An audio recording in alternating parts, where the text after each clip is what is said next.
আমি প্রশ্ন করছি আপনাদের, এই শিবপুর এই এলাকায় গোরস্থানটা আমি শুনলাম যতদূর পর্যন্ত এই কয়জনই মুসলমান, না বাকি মিষ্টির দোকানে যারা আছে, বাড়িতে যারা আছে এরা খ্রিস্টান আর হিন্দু নাকি? কি কয় না কয়? না, আমার বিশ্বাস হয় না, আমার একটু বিশ্বাস হয় না। আমার মনে হচ্ছে এই কয়জন মুসলমান, আর যেগুলি বাড়িতে আর মিষ্টির দোকান আছে সব খ্রিস্টান আর হিন্দু। কেন বললাম আমি? এবার লাইনে আসেন। কারণ মুসলমান হবে যে, সে থাকবে কোরআনের কাছে না দূরে? মুসলমান যে হবে সে থাকবে কোরআনের মাহফিলে, কোরআনের সঙ্গে। কথা বলেন ঠিক কিনা? দুনিয়ার জমিনে কোরআনের মাহফিল থেকে দূরে থাকবে তারা 14ই ফেব্রুয়ারি মানে যারা কোরআনের মাহফিল থেকে দূরে থাকবে, যারা ডক্টর জাফর ইকবালের শাগরিদ তারা। কথা বলেন ঠিক কিনা? কোরআনের মাহফিল থেকে দূরে থাকবে তারা নাস্তিক আর মুরতাদদের অনুসরণ করে যারা। কথা বলেন ঠিক কিনা? মুসলমান তো কোরআন থেকে দূরে থাকতে পারে না। মুসলমানের সম্পর্ক হবে কোরআনের সঙ্গে, কোরআন থাকবে যেখানে, মুসলমান থাকবে সেখানে। কিন্তু আপনি কি আগা কাটা মুসলমান আর নামের আগায় মুহাম্মদ লিখলেন যে কোরআনের মাহফিল হয়, আর আপনি মুনাফিকের কায়দায় গিয়ে বাড়িতে আর মিষ্টির দোকানে বসে থাকেন। আপনি মরে দেখেন ফেরেশতারা খালি বাটাম সাজতেছে আর বলতেছে আয়। কি করছে? আয়। এখনো বলতেছি, আমার মাইকের আওয়াজ যতদূর পর্যন্ত যায় কানে শুনতেছেন, ভালো করে লক্ষ্য করুন। যে কটা আজকের মাহফিলে আসবে না, কিয়ামতের দিন মুনাফিকের কাতারে ওঠা লাগবে। কেন বললাম এটার ব্যাখ্যাও দেবো, যে হুজুর মুনাফিক বানায় হয়ে গেল, আমি এমনি আন্তাজে বলতেছি না। কেন মুনাফিক হবেন ভালো করে লক্ষ্য করে কানটা মগজের মধ্যে লাগাবেন। যদি আমার আওয়াজ যায় আপনার কান পর্যন্ত, যদি মুসলমান নিজেকে দাবি করেন যে হ্যাঁ আমি মুসলমানের বাচ্চা, আমার রক্তের মধ্যে মুসলমানের রক্ত প্রবাহিত হয়, তাহলে আজকের মাহফিলে আসা ছাড়া কোনো উপায় নাই। তাছাড়া এই কিয়ামতের দিন এই কোরআন আপনার বিপক্ষে সাক্ষী দেবে। কথা বলেন ঠিক কিনা? এই জন্য আমি অল্প কিছু সময় আপনাদেরকে দিলাম, অনতি বিলম্বে বিআইন জামই যে কয়টা বাড়িতে আসছে খাওয়ায় ল্যাপের তলে শুয়ে শুয়ে গল্প করতেছেন, একটা লাথি মেরে ল্যাপটা ফেলাই দিয়ে বিআইন সবটা রেট আঁটি ভাঙতে আজকের মাহফিলে চলে আসেন। না হলে কিন্তু সব কিছু বাইর করবে শোয়া হাতে বাটাম। কয় হাতে? শোয়া হাতে বাটাম। চাচা হচ্ছে, একটু সবুর করেন। কিয়ামতের কঠিন ময়দান যখন শুরু হয়ে যাবে, আজকের এই কোরআনকে তরক করার কারণে, অসম্মানী করার কারণে কিন্তু কিয়ামতের ময়দানে মুনাফিকের কাতারে ওঠা লাগবে। কেন বললাম এই কথা? আমরা যখন সকলে আলমে আরো আইছিলাম রূহের জগতে, ওই জায়গায় আওয়ামী লীগ ছিল, বিএনপি ছিল, জাসদ ছিল, কমিউনিস্ট ছিল, ইসলামী দলগুলো ছিল, মুসলমান ছিল, খ্রিস্টান ছিল, ইহুদি ছিল, নাসারা ছিল। সব রূহগুলোকে একত্রিত করে দয়ার আল্লাহ বললেন, আলাস্তু বিরাব্বিকুম, আমি কি তোমাদের রব নই? সেই দিন সমস্বরে সকলেই জবান খুলে মিছিল করে বলেছিলাম ক্বালু বালা, নিঃসন্দেহে আপনি আমাদের রব, এতে কোনো সন্দেহ নাই। জোরে বলে মারহাবা। ওই দিন আলমে আরো আল্লাহকে রব হিসাবে স্বীকৃতি যখন দিলাম, আল্লাহ রাব্বুল আলামিন একটা ওয়াদা নেওয়ার জন্য, প্রতিশ্রুতি নেওয়ার জন্য বদ্ধপরিকর হলেন। ডাক দিয়ে বললেন, বান্দারে আমি সংকল্পবদ্ধ হয়েছি, দুনিয়ার জমিনে তোমাদের খলিফা নিযুক্ত করতে চাই। খলিফা শব্দের আবেদনিক অর্থ হলো প্রতিনিধি। কি? প্রতিনিধি। প্রতিনিধি আবার কাকে বলে? আপনার অবর্তমানে আপনার কাজগুলো যে আপনার মতো করেই করবে, আপনার স্থলাভিষিক্ত হয়ে, সেই হলো প্রতিনিধি। কথা বলেন ঠিক কিনা? প্র্যাকটিক্যাল বোঝানোর জন্য চেষ্টা করি। আমি 7 দিন বাড়িতে থাকবো না, বড় একটা দোকান চালাই, মাল সামান আনার জন্য ঢাকা যেতে হবে। এখন দোকান বন্ধ থাকলে ব্যবসার ক্ষতি হবে। কথা বলেন ঠিক কিনা? দোকানটা রানিং রাখার জন্য বড় ছেলেকে ডাক দিয়ে বললাম, বাবা এই যে চাবি নাও, তুমি আমার প্রতিনিধি হয়ে আমার মতো করে 7 দিন দোকান চালাবে। আমি যা যা করি তোমারও তাই তাই করা লাগবে।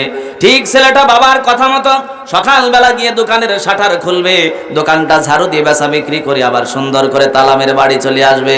তার মানে প্রতিনিধির যে কাজ, বাবার অবর্তমানে বাবা যা যা করতো তাই তাই তাকে করা লাগবে। কথা বলেন ঠিক কিনা? ঠিক আল্লাহ রাব্বুল আলামিন বোঝাতে চাইলেন, বান্দা আমি তোমাদের খলিফা নিযুক্ত করতে চাই। কারণ আল্লাহ বোঝাতে চাইলেন দুনিয়ার জমিনে আমার বিধান, আমার কর্মকাণ্ড, আমার শাসন ব্যবস্থা, আমি দুনিয়ার জমিনে আমার এই কাজগুলি দুনিয়ার জমিনে প্রতিষ্ঠিত করতে চাই।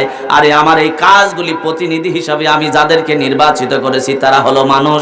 এই মানুষদেরকে দিয়ে দুনিয়ার জমিনে আমার এই বিধান, সংবিধান, ক্ষমতাটা দুনিয়ার জমিনে পরিচালিত করতে চাই। জোরে বলি মারহাবা। এইবার আল্লাহ ডাকতে বললেন, বান্দা তাহলে দুনিয়ায় গিয়ে কি করবা? আমরা সেদিন আল্লাহর কাছে ওয়াদা করেছিলাম সামিয়ানা ওয়া তাআনা, আল্লাহ তোমার বাণী আমাদের কান পর্যন্ত যাওয়ার সঙ্গে সঙ্গে শুনবো আর মেনে নেব, তত অনুযায়ী আমল করে জীবন গঠন করে কবরে আসব। তাহলে এই কোরআনের মধ্যে আজকে কোরআন থেকে আলোচনা হয়, কোরআন থেকে তাফসীর হয়, এই কোরআনের মধ্যে কার কথাগুলো রয়েছে বলেন তো দেখি, জোরে বলি কার? আল্লাহর এই কথা থেকে, আল্লাহর বাণী থেকে আপনারা ওয়াদা দিয়ে আসলেন, আল্লাহ তোমার বাণী আমাদের কান পর্যন্ত পৌঁছানোর সঙ্গে সঙ্গে শুনবো আর মেনে নেব। তাহলে আল্লাহর কোরআন থেকে আজকে আলোচনা হয়। আপনি যদি বাড়িতে বসে থাকেন, মিষ্টির দোকানে থাকেন, এদিক সেদিক ঘোরাফেরা করতে থাকেন, তাহলে আল্লাহর কাছে দেওয়া ওয়াদা আর এখনকার কাজের মিল আছে ভাই? তাহলে কথার কাজের যেটার মিল নাই ওইটার নাম কি? দেখেন টাটকা তো আপনারাই দিয়ে দিলেন। কথার কাজের যেটার মিল নাই ওইটার নাম হলো মুনাফিক। আর আজকে এই কাজটা করার খাতিরে মাহফিল ছেড়ে দেওয়ার কারণে আল্লাহর কাছে ওয়াদা দিলেন, তথাপি কোরআনের কাছে আসলেন না, কোরআনের কথা শুনলেন না। তাহলে কিয়ামতের দিন কিন্তু আল্লাহ রাব্বুল আলামিন মুনাফিকের কাতারে দাঁড় করাবেন, আর এই কোরআন আপনার আমার বিপক্ষে কিন্তু সেই দিন সাক্ষী দেবে। কথা বলেন ঠিক কিনা?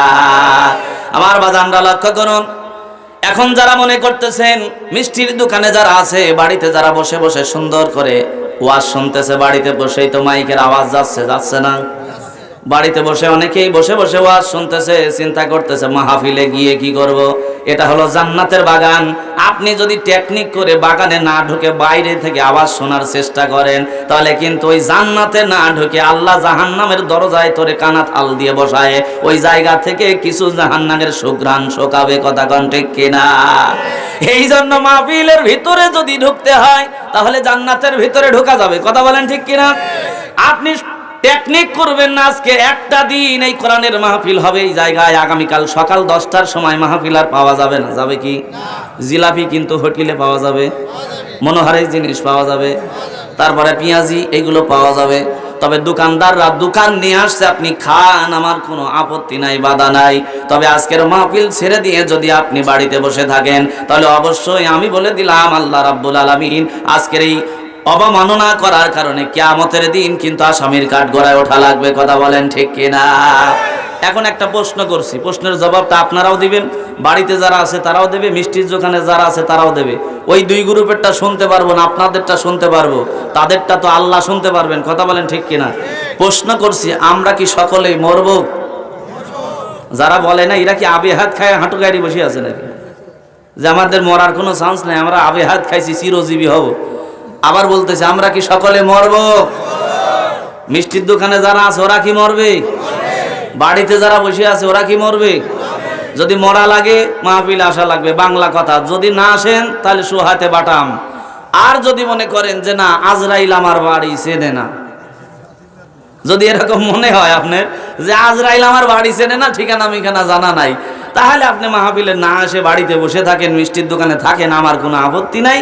এখন আমি আলোচনা এই কয়জন লোক নিয়েই চালাবো। আর যদি মনে করেন আমার মরা লাগবে, জবাব দেওয়া লাগবে, তাহলে অবশ্যই থাকা যাবে না, আজকের মাহফিলে চলে আসা লাগবে।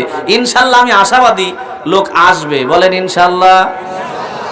তবে আমার ভাইরা লক্ষ্য করুন, অনেকেই চিন্তা করছেন এখানে যারা বসে আছি আমরা খামাখা রাত 12টা 1টা পর্যন্ত এখানে বসে থেকে লসের মধ্যে পড়ে যাব কিনা, আমাদের কি লাভ হবে? বাঙালি লাভ ছাড়া তো কিছুই বোঝে না। তবে লাভটা আগে একটু বোঝায়নি, ভালো করে লক্ষ্য করুন, এরপরে আলোচনায় ঢুকবো। আমি এমন আলোচক নয়, দুনিয়ার জমিনে আজকে আলোচনা হয়, তেলাওয়াত করে সূরা কাউসার, ঘটনা কয় বিল্লালের। কথা কোন ঠিক কিনা? মানে আয়াতের সাথে তাফসীরের কোনো মিল নাই। আপনি টিকিট কাটছেন চিটাগাঙ্গে, উঠছেন ঢাকার গাড়ি, আপনি ঢাকা চিটাগাং যাইতে পারবেন? আপনাকে চিটাগাঙ্গের গাড়িতেই ওঠা লাগবে। কথা কোন ঠিক কিনা? ধারাবাহিকভাবে আলোচনা হবে। তবে এর পূর্বে আপনারা যারা এখানে দুশ্চিন্তা করছেন যে আমরা কষ্ট করে দুনিয়ার জমিন এখানে আজকে 1টা পর্যন্ত বসে থাকবো, আমরা কি লাভবান হতে পারবো কিনা, তাদের জন্য বলছি ভালো করে কানটা খোলা করেন, মগজটা খোলা করেন। বাড়িতে যারা আছেন তাদের চাইতে, ওই মিষ্টির দোকানে যারা আছে তাদের চাইতে এই মুহূর্তে সব চাইতে লক্ষ কোটি গুণে বেশি আল্লাহ রাব্বুল আলামিন আমাদের মর্যাদা বাড়ায় দিয়েছেন। জোরে বলি মারহাবা। একখানা হাদিস বর্ণনা করে তারপরে আলোচনা শুরু করব। হযরত আবু সাঈদ রাদিয়াল্লাহু তাআলা আনহু বলেন, নবী করিম সাল্লাল্লাহু আলাইহি ওয়াসাল্লাম ইরশাদ করেছেন, কিয়ামতের কঠিন ময়দান যখন শুরু হয়ে যাবে, আল্লাহ জাব্বার আর কাহার নাম ধারণ করে বিচারকের আসনে যখন বসবেন, দুইটা গ্রুপ হবে, একটা কোরআনের পক্ষের শক্তি আর একটা কোরআনের বিপক্ষের শক্তি। কথা বলেন ঠিক কিনা? যারা দুনিয়ার জমিনে কোরআন শুনেছে, যারা কোরআন মেনেছে, কোরআন অনুযায়ী জীবন যাপন করেছে, এরা হলো কোরআনের পক্ষের শক্তি। আর যারা দুনিয়ার জমিনে কোরআন শোনার পরও মিষ্টির দোকানে দাঁড়ায় থেকেছে, যারা কোরআন শুনলে মনের মধ্যে জ্বালা পোড়া বেড়ে গেছে, মনে করছে এটা রাজনীতির ওয়াজ হচ্ছে, যারা দুনিয়ার জমিনে কোরআন শোনার পরে মনে করছে যে হুজুররা এরকম বইলেই থাকে, তাদেরকে আল্লাহ রাব্বুল আলামিন কোরআনের বিপক্ষের শক্তি হিসেবে বিবেচিত করবেন। তাদেরকে ধরে টেনে নিয়ে যাওয়া হবে জাহান্নামের দারোয়ান। যখন জাহান্নামের কাছে তাদের নিয়ে যাওয়া হবে, জাহান্নামের দারোয়ান ডাক দিয়ে বলবে, ওয়াসিকাল্লাযীনা কাফারু ইলা জাহান্নামা যুমারা, এই গাধাগুলি, বেকুবগুলি এই জায়গায় কেন আসলি? দুনিয়ার জমিনে কেউ কি তোদের বলে নাই? দুনিয়ার জমিনে কেউ কি তোদের সংবাদ দেয় নাই যে নামাজ পড়া লাগবে, কোরআনের সঙ্গে থাকা লাগবে, কোরআন যেখানে বর্ণনা করা হয় ওই জায়গায় চুপচাপ বসে থাকা লাগবে, কোরআন শোনা লাগবে? এমন খবর কি কেউ দুনিয়ার জমিনে তোদের দেয় নাই? সেদিন সকলেই বলবেন, দুনিয়ার জমিনে বলেছিল মসজিদের ইমাম সাহেব, ক্বালু বালা, আমরা স্বীকার করে নিচ্ছি বলেছিল, কিন্তু সেই দিন শুনেছি, এই কান দিয়ে শুনেছি, এই কান দিয়ে বের করে দিয়েছি, মানতে পারি নাই। তাদের পদযুগল ধরে জাহান্নামের মধ্যে উল্টা করে তাদেরকে ফেলা হবে। যারা এই কোরআনের বিপক্ষের শক্তি হবে, তাদের জন্য লানত হলো, দুনিয়ার জমিনেও তারা অভিশপ্ত, আর কিয়ামতের ময়দানে তারা জাহান্নামী বলে বিবেচিত। কথা বলেন ঠিক কিনা? এইবার গ্রুপ আরেকটা, যারা কোরআন শোনার সঙ্গে সঙ্গে তাদের ঈমান বৃদ্ধি হয়ে গেছে, কোরআন শোনার সঙ্গে সঙ্গে মনের মধ্যে ভালো লেগেছে, কোরআনের বাণী শোনার জন্য রাতের ঘুমকে হারাম করে দিয়ে জালসায় বসে গেছে। ও দুনিয়ার জমিনের মানুষগুলি, শিবপুরের মানুষেরা শুনে নাও, আল্লাহ রাব্বুল আলামিন ওই মানুষগুলোকে কোরআনুল কারীমের পক্ষের শক্তি হিসেবে নির্ধারণ করবেন। শুধু তাই নয়, তাদের সুসংবাদ দেওয়া হবে, তারা জান্নাতি। আর জান্নাতি যখন তারা ঘোষণা পাবে, এবার আল্লাহ ডাক দিয়ে বলবেন, দুনিয়ার জমিনে একটা চেয়ারম্যান, একটা মেম্বার, দুনিয়ার জমিনে একটা এমপি যখন এক জায়গা থেকে আর এক জায়গা যায়, তখন তার জন্য প্রটোকল আছে, র্যাব আছে, সীতা আছে, আশেপাশে সামনে পুলিশ, পিছনে র্যাব, এরপরে জনগণ, হোন্ডা বাহিনী, এইরকম প্রটোকল দিয়ে তাকে এক জায়গা থেকে আর এক জায়গায় সম্মান দিয়ে নেওয়া হয়। কথা বলেন ঠিক কিনা? কিন্তু আমার জান্নাতীরা আজকে জান্নাতের মধ্যে ঢুকবে, তাহলে জান্নাতের মধ্যে প্রটোকল থাকবে না, তা কি করে হয়? ফেরেশতাদের ডাক দিয়ে বলা হবে, তাদের পায়ের নিচে গালিচা পেরে দাও, মাথার উপরে ফুল সুঘ্রাণ ছিটাতে থাকো, আর তাদেরকে সালামান সালামান তাকবীর দিয়ে, ধ্বনি দিয়ে জান্নাতের মধ্যে পদার্পণ করাতে থাকো। ওই দিন আমার বাজানরা লক্ষ্য করুন, আজকের এই মাহফিল যারা কষ্ট করে শুনবে, তাদেরকে কোরআনের শক্তি হিসেবে বিবেচিত করে আল্লাহ দয়ার জান্নাত যখন ঢোকাবেন, জান্নাতের মধ্যে ঢোকার পরে আল্লাহ তাবারক ওয়া তাআলা লক্ষ্য করে দেখতে পাবেন, এই জান্নাতীদের কপালের মধ্যে একটু ভাঁজ পড়ে গেছে, মুখটা একটু মলিন দেখা যায়। আল্লাহ ডাকতে বলবে, জান্নাতীরা রে, ও জান্নাতীরা, জান্নাতের মধ্যে তোমাদের মুখটা কেন মলিন দেখতে পাই, বেজার দেখতে পাই? তোমরা জান্নাতের মধ্যে যে যে নাজ নিয়ামত তোমাদের দিতে চেয়েছিলাম, এই নাজ নিয়ামতের কোনো কমতি তোমাদের হয়েছে কিনা? জান্নাতীরা ডাকতে বলবে, রব্বে কারীম, না না না, যে নাজ নিয়ামত আপনি দিতে চেয়েছিলেন, দুনিয়ার জমিনে কোনো নাজ নিয়ামতের কমতি হয় নাই, সব পুঙ্খানুপুঙ্খ রূপে পেয়েছি। আল্লাহ ডাকতে বলবে, জান্নাতীরা রে, তাহলে জান্নাতের মধ্যে তোমাদের মুখটা কেন মলিন দেখতে পাই, বেজারা দেখতে পাই? জান্নাতীরা ডাকতে বলবে, আল্লাহ, দুনিয়ার জমিনে রাত 3টার সময় ঠান্ডা পানি দিয়ে ওযু করে না তাহাজ্জুদের নামাজ আদায় করেছি শুধুমাত্র তোমাকে পাবো বলে, তোমার খুশির জন্য। আল্লাহ আবার সকালবেলা মসজিদের মিনার থেকে মুয়াজ্জিন যখন আজান দিয়েছে, আসসালাতু খায়রুম মিনান নাওম বলে, কত মানুষ লেপটা জড়ায় ঘুমায়, আমি একটা লাথি মেরে লেপটাকে সরায় দিয়ে তোমাকে পাওয়ার জন্য মসজিদে হাজির হয়ে গেছি। আল্লাহ, দুনিয়ার জমিনে তোমাকে পাওয়ার জন্য, এই দ্বীনের বিধান কোরআনটাকে মানার জন্য জেল খেটেছি, এই কোরআনটাকে মানার জন্য মামলা খেয়েছি, কোরআনটাকে মানার জন্য দুনিয়ার জমিনে কত রাত বিছানায় ঘুমাতে পারি নাই, ছেলে সন্তান, স্ত্রী পুত্র পরিজন ছেড়ে দিয়েছি, এই কোরআনের বিধান দুনিয়ার জমিনে প্রতিষ্ঠিত করার জন্য এমনকি ফাঁসির দড়ি পর্যন্ত ঝুলতে হয়েছে আমাকে। আল্লাহ, শুধু এই কাজগুলো করেছি একটা কারণে, মওলা তোমার দেখা পাবো বলে। কারণ দুনিয়ার জমিনে কত লক্ষ কোটি বার সিজদা করেছি, আল্লাহ তোমার কুদরতি চেহারা দেখতে পাই নাই। আজকে তো এই জান্নাতের মধ্যে যদি যে আল্লাহকে না দেখে এতদিন পর্যন্ত ইবাদত বندگی করেছি, ওই আল্লাহকে যদি জান্নাতের মধ্যে দেখতে না পাই, আমাদের জীবনটাই বৃথা হয়ে যাবে। চিৎকার দিয়ে বলুন কথা ঠিক কিনা? আল্লাহ ডাকতে বলবে, জান্নাতীরা রে, টেনশনের কোনো কারণ নাই, দুশ্চিন্তার কোনো কারণ নাই। আমি আল্লাহ দিদার তো দেব, তবে ব্যতিব্যস্ত হয়েও না। ফেরেশতাদের বলা হবে, জান্নাতি চেয়ার ফিট করে দেওয়া হবে। এবারে হেলান দেওয়া চেয়ারের মধ্যে তারা বসে যাবে। এক হাতে থাকবে সারাবন তহুর, আর এক হাতে থাকবে ভনা পাখির মাংস। স্টাইল নিয়ে এক হাতার উপরে হাত দিয়ে এইবারে খেতে থাকবে। এইভাবে এক পাও আর এক পায়ের উপরে তুলবে, ঠিক বাংলাদেশে যেমন আতি নেতা বাতি নেতা অল্প একটু গরম পাইছে, ক্ষমতা পাইছে, ঢাকাতে একবারই আর নিজের গ্রামের বাংলো বাড়ি বানাইছে। এই গ্রামের বাংলো বাড়িতে পরিমণির মতো নষ্ট মহিলাদেরকে নিয়ে এসে নাচ গান করে সারা রাত হাসি ঠাট্টা মদ বিভিন্ন ধরনের হারাম জিনিস দিয়ে রাতটা অতিবাহিত করেছে। কথা বলেন ঠিক কিনা? কিন্তু দুনিয়ার জমিনে নাচ গানকে হারাম করেছেন কে? মদ নেশা ভাঙ গাঁজা তারি হারাম করেছেন কে? মুমিন কখনো এর কাছেও যাবে না, মুমিন এই স্বাদ দুনিয়ার জমিনে গ্রহণ করবে না। কাকে ভয় করে? কিন্তু কিয়ামতের ময়দানে জান্নাতের মধ্যে আল্লাহ ওই স্টাইলে তাদেরকে সারাবান তহুর পান করাবেন, পবিত্র পানীয় পান করাবেন। হাতে থাকবে ভোনা পাখির মাংস। তারা স্টাইল নিয়ে ঠিক রাজা মহারাজারা যেমন বসবে, এবারে চেয়ারের মধ্যে তারা বসে যাবে। আল্লাহ দিদার দিবেন। আমি হাদিস খানা এই জন্য বলছি, যারা বাহিরে আছে তাদের চাইতে দুনিয়ার জমিনে লক্ষ কোটি গুণে আপনারা সফল। কারণ ওই জান্নাতের ওই চেয়ারে ওই মাহফিলে বসবে তারা, আজকের মাহফিলে বসবে। এটা আপনারা বুঝে গেছেন আমার ভাইয়ারা।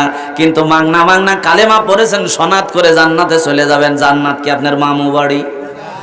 এত সোজা না। জান্নাতে যেতে হলে কষ্ট করা লাগবে, ত্যাগ করা লাগবে। তারই ধারাবাহিকতায় আজকে 2-3 ঘন্টায় জায়গায় ত্যাগ করা লাগবে আল্লাহর জন্য।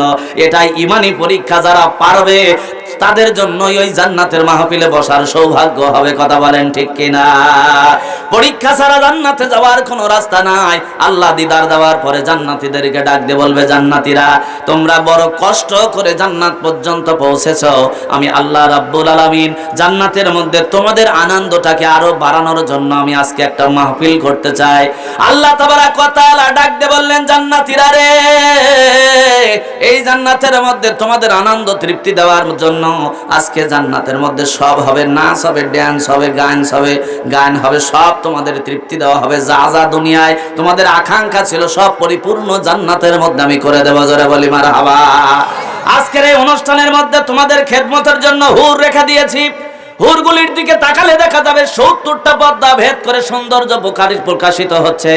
আর যে যুবক 17 থেকে 25 বয়সের মধ্যে এমন যুবকগুলো থাকবে গেলেবান, যারা আপনাদের খাদ্যগুলো সরবরাহ করবে, যা চাইবেন তাই পাবেন, প্রতিনিয়ত আপনাদের সেবায় নিয়োজিত থাকবে। জোরে বলি মারহাবা। এমন চলতেছে। আল্লাহ ডাক দিয়ে বলবেন, আজকের অনুষ্ঠান শুরু হবে। তবে দুনিয়ার জমিনে মুমিন যখন কোনো অনুষ্ঠান শুরু করেছে, ওই জায়গায় কোরআন তেলাওয়াত আছে না নাই? মুমিন যখন একটা দোকান করেছে নতুন, ওই দোকান উদ্বোধনের জন্য কোরআন তেলাওয়াত আছে না নাই? নতুন একটা বাড়ি করেছে, ওই বাড়িতে উদ্বোধনের জন্য কোরআন তেলাওয়াত আছে না নাই? তার মানে মুমিনের প্রতিটা কাজ জীবনে শুরু হবে কি দিয়ে? জোরে বলি কি দিয়ে? তাহলে আল্লাহ আজকে জান্নাতের অনুষ্ঠান শুরু হবে। যারা সারা জীবন কোরআন মেনে এসেছে, আজকে জান্নাতের অনুষ্ঠান শুরু হবে। ওই কোরআন ছাড়া তা কি করে হয়? আল্লাহ ডাক দিয়ে বলবেন, জান্নাতীরা রে, আমি আল্লাহ আজকে এই জান্নাতের অনুষ্ঠান শুরু করব আমার কালামে হাকিমের তেলাওয়াত দিয়ে। জোরে বলি মারহাবা। জান্নাতীরা আবার আল্লাহকে প্রশ্ন করবে, আল্লাহ দুনিয়ার জমিনে তেলাওয়াত শোনানোর জন্য বিশ্বকারীরা আমন্ত্রিত অতিথি হয়ে আসতো। 2-3 জন কারীদেরকে নিয়ে এসে হাফেজে কোরআনদেরকে তেলাওয়াত করানো হতো, ওয়াজ শোনানোর জন্য বক্তা দাওয়াত করা হতো। তবে আজকে জান্নাতের মধ্যে তেলাওয়াত করবে কে? আল্লাহ আমাদের একটু জানায় দেন। আল্লাহ ডাক দিয়ে বলবে, ও জান্নাতীরা শোনো, জান্নাতের মধ্যে আজকেও আমি ঠিক দুনিয়ার মতো ধারাবাহিকভাবে বক্তা দাওয়াত করেছি, যারা তেলাওয়াত করে তোমাদের কোরআন থেকে শোনাবে। জোরে বলি মারহাবা। জান্নাতীরা ডাক দিয়ে বলবে, আল্লাহ বক্তাগুলি যদি ভালো হয় নামটাকে একটু শুনি, জালসায় যাবো কি যাবো না এটা ডিপেন্ড করে বক্তার উপরে। আজ কথা কান ঠিক কিনা? সব বক্তাই তো কোরআন থেকে বলে বসা উচিত, জানা উচিত, এক একটা ফুলের এক একটা ঘ্রাণ, কথা বলেন ঠিক কিনা? কিন্তু আমাদের পাগলে পায়ে গেছে আজকে, যদি আমরা কোনো দরবারের মুরিদ হই, পীর সাহেব ওয়াজ করে গেলে আর পরে আর ওই জায়গায় বসি না, কারণ বসলে তো খোলস উন্মোচন হয়ে যাবে, থলের বিড়াল বের হয়ে যাবে। ও দুনিয়ার জমিনে পীর সাহেবও না করে দিয়েছে, আমার পরে আর কারো ওয়াজ শুনবি না, কথা কান ঠিক কিনা? আবার যে যার ভক্ত, তার ওয়াজ হওয়ার পরে আর দেখা যায় লোক থাকে না, তার সাথে উঠে চলে যায়, আছে না এরকম? জান্নাতীরা ডাক দিয়ে বলতেছে, আল্লাহ বক্তার সিরিয়াল কেমন, বক্তা পরিচিত যদি হয় আমাদের ভালো লাগবে। আল্লাহ ডাক দিয়ে বলবেন, টেনশন করো না। তাফসীরের মধ্যে আসছে, ভালো করে লক্ষ্য করুন। আল্লাহ রাব্বুল আলামিন ডাক দিয়ে বলতেছেন, আজকে কালামে হাকিম থেকে তেলাওয়াত করার জন্য দুজনকে ইনভাইট করেছি। বিশেষ অতিথি হিসাবে যিনি আজকে তোমাদের তেলাওয়াত শোনাবেন, তিনি আর কেউ নয়, তিনি হলেন আমার পয়গম্বর হযরতে দাউদ আলাইহিস সালাম। জোরে বলিনা মারহাবা। আর প্রধান বক্তা হিসাবে, প্রধান অতিথি হিসাবে যিনি তোমাদের তেলাওয়াত শোনাবে, তিনি আর কেউ নয়, তিনি আমার বন্ধু হাবিবুল্লাহ নবী মুহাম্মদুর রাসূলুল্লাহ সাল্লাল্লাহু আলাইহি ওয়াসাল্লাম। জান্নাতীরা ডাক দিয়ে বলবে, আল্লাহ কোরআনের জন্য দুনিয়ার জমিনে আমরা পাগল ছিলাম, কোরআনের জন্য কলিজাটা আমাদের কান্ত, আজকে জান্নাতের মধ্যে কোরআন শোনার জন্য দিলটা আবারও বেকরার হয়ে গেল। আল্লাহ আর দেরি করবেন না। আল্লাহ রাব্বুল আলামিন ডাক দিয়ে বলবেন, আমার পয়গম্বর দাউদ, জান্নাতীরা বড় কষ্ট করে জান্নাত পর্যন্ত এসেছে, জান্নাত পেতে গিয়ে তারা দুনিয়ার জমিনে রক্ত ঝরিয়েছে, দুনিয়ার জমিনে জালিম সরকারের নির্যাতনের শিকার হয়ে কত রাত অন্ধকার প্রকষ্টে কাটিয়েছে। এই ব্যক্তিগুলোকে আর জান্নাতের মধ্যে কষ্ট দেওয়া যাবে না। ও আমার পয়গম্বর দাউদ, আমি তোমাকে আদেশ দিলাম, আমার জান্নাতীদের তেলাওয়াত শোনায় কলিজাটা ঠান্ডা করে দাও। এবার হযরতে দাউদ তেলাওয়াত শোনাতে যাবে।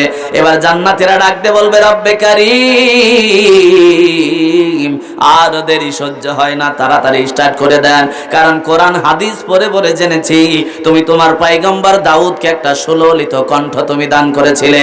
আল্লাহর পয়গম্বর দাউদ যখন জাবুর কিতাবটা তেলাওয়াত করতেন, পয়গম্বর দাউদের উপরে কোন কিতাব নাজিল হয়েছে? কোন কিতাব? জাবুর। এই কিতাবটা ওনার উপরে নাজিল হয়েছে। আর পয়গম্বর দাউদ আলাইহিস সালাম যখন জাবুর কিতাবটা তেলাওয়াত করতেন, পাখিরা তার গুঞ্জন বন্ধ করে দিত, সাগরের কলতান ধ্বনিটা স্তব্ধ হয়ে যেত। এইবার হযরতে দাউদ আলাইহিস সালামের এই জাবুর তেলাওয়াত শোনার জন্য সব স্তব্ধ হয়ে যেত। জান্নাতীরা ডাকতে বলতেছে, আল্লাহ ওই পয়গম্বর ও তার সুরলিত কণ্ঠে যদি এই কালামে হাকিম থেকে তেলাওয়াত করে কত না ভালো লাগবে, তাড়াতাড়ি স্টার্ট করে দেন। এবার তাফসীরের মধ্যে আসছে, আল্লাহর অর্ডার নিয়ে হযরতে পয়গম্বর দাউদ আলাইহিস সালাম সূরাতুল মুলক থেকে তেলাওয়াত করবেন। কোন সূরা? সূরা মুলক থেকে তেলাওয়াত করবেন। এই সূরা মুলক যখন উনি তেলাওয়াত শুরু করবেন, জান্নাতীরা চাতক পাখির মতো তার চেহারার দিকে চেয়ে আছে। তেলাওয়াত স্টার্ট হয়ে গেছে। তাবারাকাল্লাযী বিয়াদিহিল মুলকু ওয়া হুয়া আলা কুল্লি শাইইন কাদির।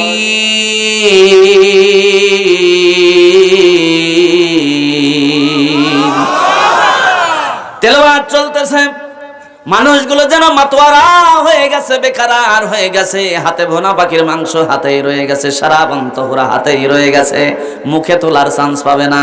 হঠাৎ করে কিছুক্ষণ পর তেলাওয়াত চলতেছে, আল্লাহ বলবেন, পয়গম্বর থেমে যাও। জান্নাতীরা ডাক দিয়ে বলবে, আল্লাহ কেন থামায় দিলেন? আপনার জাতের কসম, আপনার সিফাতের কসম, ও দরদি আল্লাহ, দুনিয়ার জমিনে মসজিদের ইমাম সাহেবের তেলাওয়াত শুনে কলিজাটা ঠান্ডা হয়ে যেত। আবার কাবা শরীফের ইমাম আহমেদ সুদায়েস যখন তেলাওয়াত করত, শুনতে শুনতে কখন নিদ্রা এসে যেত আমরা নিজেরাও জানি না। আবার বাংলাদেশের একজন নিয়ামতকারী সাইদুল ইসলাম যখন কোরআনুল কারীমের তেলাওয়াত করে, মনে হতো যেন আল্লাহ ওহিটা এখনই নাজিল করতেছে। কথা বলেন ঠিক কিনা? কারি সাইদুল ইসলামের তেলাওয়াত শুনেন নাই? এটা বাংলাদেশের জন্য একটা নিয়ামত। এত সুন্দর, আমার যে কি সুন্দর লাগে, আমার মনে হয় যে দিলটা দুলতেছে। আল্লাহ তার এত সুন্দর লিহান আর এত ছন্দ তার ভিতরে দিয়েছেন, যারা বলে আলহামদুলিল্লাহ। আল্লাহ পাক তার হায়াতে তাইয়্যিবা বৃদ্ধি করে দিক এই নিয়ামতগুলির, জোরে বলে আমিন। জান্নাতীরা ডাকতে বলবে, আল্লাহ তাদের মুখে শুনেই কলিজা ঠান্ডা হয়ে যেত। তবে আজকে দাউদ যে তেলাওয়াত করলো, আপনার জাতের কসম, সিফাতের কসম করে বলি আল্লাহ, এই রকম তেলাওয়াত দুনিয়ার জমিনে কখনো শুনি নাই। এই তেলাওয়াত শুনতে শুনতেই যদি জান্নাতের সময় আমাদের পার হয়ে যেত, আমরা বেজার হতাম না, আমরা নারাজ হতাম না। আল্লাহ আপনি কেন বন্ধ করে দিলেন, কেন স্টপ করে দিলেন? আল্লাহ ডাক দিয়ে বলবেন, জান্নাতীরা রে, ও জান্নাতীরা, এর চাইতে ভালো তেলাওয়াত কি তোমরা শুনতে চাও না? জান্নাতীরা বলবে, এর চাইতেও কি আরো ভালো? বলে হ্যাঁ, এর চাইতেও ভালো। আল্লাহ ডাক দিয়ে বলছেন, জান্নাতীরা শোনো, এই কিতাবটা যার উপরে নাজিল করেছি আমি, ওই নবী মুহাম্মদুর রাসূলুল্লাহ সাল্লাল্লাহু আলাইহি ওয়াসাল্লাম যদি এখন তেলাওয়াত করে, বলো রে জান্নাতীরা, বলো কেমন লাগবে বলো?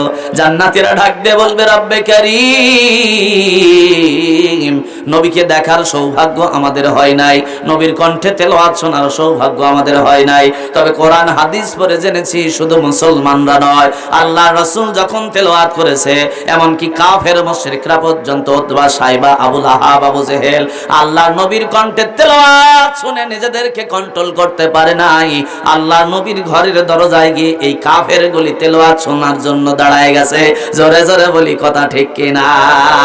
ও দরদি আল্লাহ, যে নবীর মুখে তেলাওয়াত শুনে কাফেররা নিজেদেরকে কন্ট্রোল করতে পারে নাই, ওই নবীর মুখে তেলাওয়াত শোনার জন্য দিলটা বড় বেকার। আল্লাহর দেরি নয়, এখনই দুনিয়ার জমিনে আমরা এই কোরআন শোনার জন্য পাগল ছিলাম। আজকে জান্নাতের মধ্যে যদি দরদি নদী তেলাওয়াত শোনায় দেয়, আমাদের এই নবীর কণ্ঠে তেলাওয়াত শুনতে বড় মনে চায়। আল্লাহর দেরি নয়, স্টার্ট করে দেন। আল্লাহ ডাকতে বলবেন, পয়গম্বর আর দেরি নয়, আমার জান্নাতীরা বড় কষ্ট করে জান্নাত পর্যন্ত পৌঁছেছে, এখনই স্টার্ট করে দেন। তাফসীরের মধ্যে আসছে, দয়ার নবী সূরাতুল ইয়াসিন থেকে তেলাওয়াত করবেন। কোন সূরা? সূরাতুল ইয়াসিন থেকে তেলাওয়াত করবেন।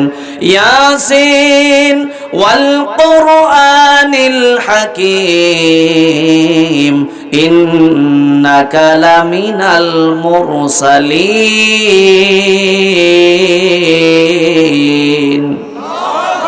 তেলাওয়াত চলতেছে, কেমন জানি বাতাসে তরঙ্গ হয়, জান্নাতীগুলি বেকার হয়ে চাতক পাখির মতো তেলাওয়াত শুনতেছে। হঠাৎ করে আল্লাহ থামায় দেবেন। আমি আপনাদের বোঝানোর জন্য আলোচনা করেছি, ওই দিন ওই মাহফিলে বসবে তারা, আজকের মাহফিলে বসবে এখনো যারা মিষ্টির দোকান ছাড়তে পারে নাই, এখনো যারা বাড়ি ছাড়তে পারে নাই, তাদের জন্য দুঃসংবাদ, তারা কপাল পোড়া, তারা কপাল পোড়া। আজকে কোরআনের বন্ধু হতে পারলো না, কোরআনের মাহফিলে বসতে পারলো না, তাদের জন্য তকদিরে জান্নাতের ওই মহা সুসংবাদ, ওই সুন্দর শান্তির দিনটা তাদের তকদিরে জুটবে না। কথা বলেন ঠিক কিনা? আমার বাজানরা লক্ষ্য করুন, আল্লাহ রাব্বুল আলামিন এবার ডাক দিয়ে বলবে, পয়গম্বর থেমে যাও। জান্নাতীরা চেয়ার ছেড়ে দিয়ে দাঁড়ায় যাবে। আল্লাহ কেন থামায় দিলেন? ও দরদি আল্লাহ, জান্নাতের সব নাজ নিয়ামত বাদ দিয়ে যদি আমরা তেলাওয়াত শুনতে শুনতেই পার করে দেই, আমাদের খারাপ লাগতো না? তাহলে কেন তেলাওয়াতটা বন্ধ করে দিলেন? আল্লাহ ডাক দিয়ে বলবেন, জান্নাতীরা রে, ও জান্নাতীরা, এর চাইতে ভালো তেলাওয়াত তোমরা শুনতে চাও না? জান্নাতীরা এবার একজন আরেকজনের দিকে তাকাবে। কি রে, বক্তা ছিল দুইজন, দুইজনই শেষ, এখন আবার করবে কেডা? কারণ আজকে আমি তো শেষ না, আমার পরে আর কেউ আছে? এখন আপনারা যদি ম্যানেজিং কমিটির থেকে ঘোষণা দেন যে আলী মুর্তজা হুজুর পরে আর একজন আলোচনা করবে, আপনারা বলবেন, কি রে, পোস্টার নাই, মাইকিং নাই, এখন আবার করবে কেডা? দেখবেন একজন আর একজনের সাথে বলা বলি করবে, করবেন এরকম। ঠিক জান্নাতীরা যখন বলা বলি করছে, আল্লাহ ডাক দিয়ে বলবে, জান্নাতীরা বসে যাও, দুশ্চিন্তার কোনো কারণ নাই। যে ও জান্নাতীরা, তোমরা যদি রাতভর কষ্ট করে আমি আল্লাহকে পাওয়ার জন্য, খুশি করবার জন্য শিবপুর কোরআনের মাহফিলে বসে রাত 1টা পর্যন্ত কোরআন শুনতে পারো, আমি আল্লাহ কি তোমাদের জন্য কিছুই করতে পারি না? ও বান্দারা, রাত্রিবেলা ঠান্ডা পানি দিয়ে ওযু করে যদি তাহাজ্জুদের নামাজ তোমরা আমাকে পাওয়ার জন্য পড়তে পারো, তাহলে আমি আল্লাহ কি তোমাদের জন্য কিছুই করতে পারি না? বান্দারে, দুনিয়ার জমিনে আমার বিধানটাকে কায়েম করার জন্য জীবন দিতে পারো, টাকা দিতে পারো, জেল খাটতে পারো, ফাঁসির মঞ্চে ঝুলতে পারো, তাহলে আমি আল্লাহ কি তোমাদের জন্য কিছুই করতে পারি না? ও জান্নাতীরা বলো, বলো রে জান্নাতীরা বলো, আমি স্বয়ং দয়ার আল্লাহ এখন যদি আমার কুদরতি কণ্ঠে তোমাদের তেলাওয়াত শোনায় দেই, বলো রে জান্নাতীরা কেমন লাগবে? জান্নাতীরা লিল্লাহে তাকবীরের ধ্বনি দিয়ে বলবে, আল্লাহ, জীবনের সব আশা, জীবনের সব পূর্ণতা আজকে আমাদের হয়ে যাবে আল্লাহ আপনার কণ্ঠে যদি তেলাওয়াত শুনতে পারি। আল্লাহ ডাক দিয়ে বলবেন, জান্নাতীরা রে, ও জান্নাতীরা, তোমরা বেপরোয়া হও না, আমি আল্লাহ এখন স্বয়ং তোমাদের কালামে হাকিম থেকে আমার কুদরতি কণ্ঠে তেলাওয়াত শোনাতে চাই। জোরে বলি মারহাবা। তাফসীরের মধ্যে আসছে আল্লাহ রাব্বুল আলামিন সূরা আর রহমান থেকে তেলাওয়াত শোনাবেন। কোন সূরা? সূরা আর রহমান। আমরা তেলাওয়াত করি আর রহমান আল্লামাল কোরআন। আল্লাহ একটু ব্যতিক্রম করবেন, আল্লাহ তেলাওয়াত করবেন, আনার রহমান আল্লামাল কোরআন খলাকাল ইনসান আল্লামাহুল বায়ান। জোরে বলি আল্লাহু আকবার। আমি আবার বলছি, ওই দিন জান্নাতের মাহফিলে বসবে তারা, আজকের মাহফিল কষ্ট করে শুনবে। এইবার আসুন আমার ভাইরা, আলোচনা স্টার্ট হবে, এখনো শুরু। কে কে বাড়ি যাবেন হাত তোলেন। যাবেন না থাকবেন? এবার কে কে থাকবেন হাত তোলেন। লিল্লাহ তাকবীর। আল্লাহ কবুল করুক। জোরে বলে আমিন। একটু জিকির করি, লা ইলাহা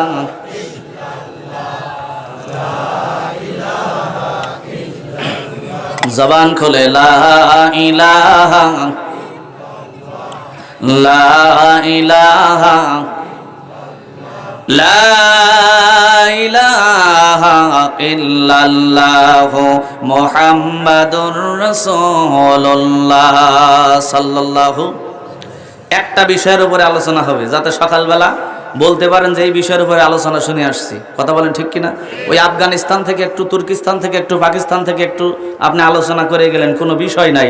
সকালবেলা মুসল্লিক জিজ্ঞাসা করা হবে, কিরে কি বিষয় বস শুনছিস? বলে বাদাম খাইছি, টের পাই না। কথা জান, বক্তাও জানে না, শ্রোতাও জানে না কি হয়েছে মাঠে। আমরা সকলেই ধারাবাহিকভাবে কথা শুনবো, অল্প কিছু সময় মনোযোগটা আমার দিকে লাগাবেন। আসুন সকলে তেলাওয়াত করি। আউযু বিল্লাহি মিনাশ শাইতানির রাজীম। বিসমিল্লাহির রাহমানির রাহিম। ওয়াল আসরি ইন্নাল ইনসানা লাফি খুসর ইল্লাল্লাযীনা আমানু ওয়া আমিলুস সালিহাত ওয়া তাওয়াসাউ বিল হাক্কি ওয়া তাওয়াসাউ বিস সাবর। যারা বলে আল্লাহু আকবার। সূরাটার নাম হলো সূরাতুল আসর। নাম কি? আসর শব্দের আবিধানিক অর্থ সময় বা প্রবর্তন কাল, যেটা থেমে থাকে না, ঘুরতেছে সব সময়, আপনার জন্য অপেক্ষামান নয়, ও চলে যাচ্ছে। আপনি দুনিয়ার জমিনে চিন্তা করতেছেন যে সময় আমার বাড়তেছে না, সময় কমতেছে। সূরাটার নাম হলো সূরাতুল, মুখস্থ করেন না রে ভাই, সূরাতুল আসর। আসর শব্দের আবিধানিক অর্থ হলো সময় বা প্রবর্তন কাল, যেটা থেমে থাকে না। এবার আসুন, এই কোরআনুল কারীমের মধ্যে 114টা সূরা আছে। কত? 114টা সূরা। সিরিয়াল নাম্বার অনুসারে সূরাটার সিরিয়াল হলো 103। কত? 103। এই সূরাটার মধ্যে আয়াত সংখ্যা আছে 3টা। কয়টা? 3টা। এইবার আসুন আমার ভাইরা, এই সূরাটার মধ্যে কিছু কথা আল্লাহ আমাদের জন্য পাঠাইছেন মেসেজ হিসাবে, সংবাদ হিসাবে। তবে কি সংবাদ এটা আগে জানিয়ে নিন, তারপরে আলোচনা শুনবো, মজা লাগবে সবাই ইনশাল্লাহ কয় নাই? ইনশাল্লাহ করলে ভয় হয়, কেউ মারবে ধরে। তবে বাঙালি কোন জায়গায় ইনশাল্লাহ, কোন জায়গায় সুবহানাল্লাহ, কোন জায়গায় আল্লাহু আকবার এটা জানে না। ও জায়গায় মাইরে চিত হয়ে পড়ে থাকে। আছেন এরকম মানুষ? বাংলাদেশে একটা বলতেছে বাংলাদেশের রাষ্ট্র ধর্ম ইসলাম থাকবে না ইনশাল্লাহ। এই জায়গায় কি ইনশাল্লাহ চলে? কথা কোন চলে? এই জায়গায় চলবে নাউজুবিল্লাহ। কিন্তু টাক জানে না যে আল্লাহ বলতেছেন ইন্নাদ-দীনা ইনদাল্লাহিল ইসলাম, আমার কাছে একমাত্র মনোনীত ধর্ম হলো ইসলাম। আর মিয়া তুমি ইসলামকে সংবিধান থেকে বাদ দিতে চাও, দুনিয়ার জমিন থেকে উঠাতে চাও, আবার আল্লাহর কাছে সাহায্য চাও ইনশাআল্লাহ বলে। আমার মনে হয় বাংলার জমিনে তোর চাইতে বড় নির্বোধ, তোর চাইতে বড় রামছাগল আর একটাও নাই। কথা কোন ঠিক কিনা? রামছাগল না হলে কি এই কথা বলে? কথা কোন ঠিক কিনা? এই টাকের কিছুদিন পরে একটা ফ্যান মাথার উপরে পড়ে টাক ফাইটে গেছে। টাক বলতেছে 14-15টা ফ্যান আমার মাথারটাই পড়লো, কেরে তুই উদ্দেশ্য হয় না, তোর মাথার বাড্ডা পড়বে না তা কাঠটা পড়বে? কারণ যে দেবে আল্লাহর সঙ্গে পাল্লা, ওর বডি থাকবে কিন্তু বডির সাথে থাকবে না কল্লা। কথা কন ঠিক কিনা? জোরে বলি ঠিক কিনা? কারণ দুনিয়ার জমিনে নমরুদের মতো মহা বাটপার পৃথিবীর জমিন ইসলামটাকে ধুলির সাথে মিশাতে চেয়েছে। নমরুদ আছে না গেছে? ইসলাম আজও আছে না নাই? ফেরাউনের মতো দুর্ধর্ষ খুনি দুনিয়ার জমিন ইসলামকে মাটির সঙ্গে মিশাতে চেয়েছে। ফেরাউন আছে না গেছে? ইসলাম আজও আছে না নাই? আবু জাহেলের মতো সব চাইতে রাসূলের কটাক্ষ দুশমন দুনিয়ার জমিনে রাসূলকে যে সব চাইতে বেশি নির্যাতন দিয়ে করেছে, ওই আবু জাহেল আজও আছে না গেছে? ইসলাম আজও আছে না নাই?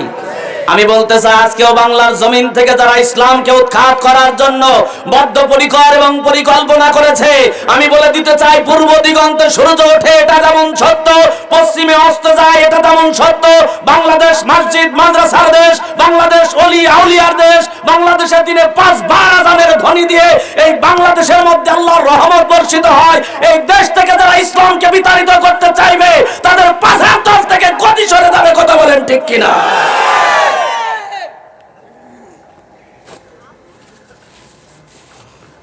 সুবহানাল্লাহ,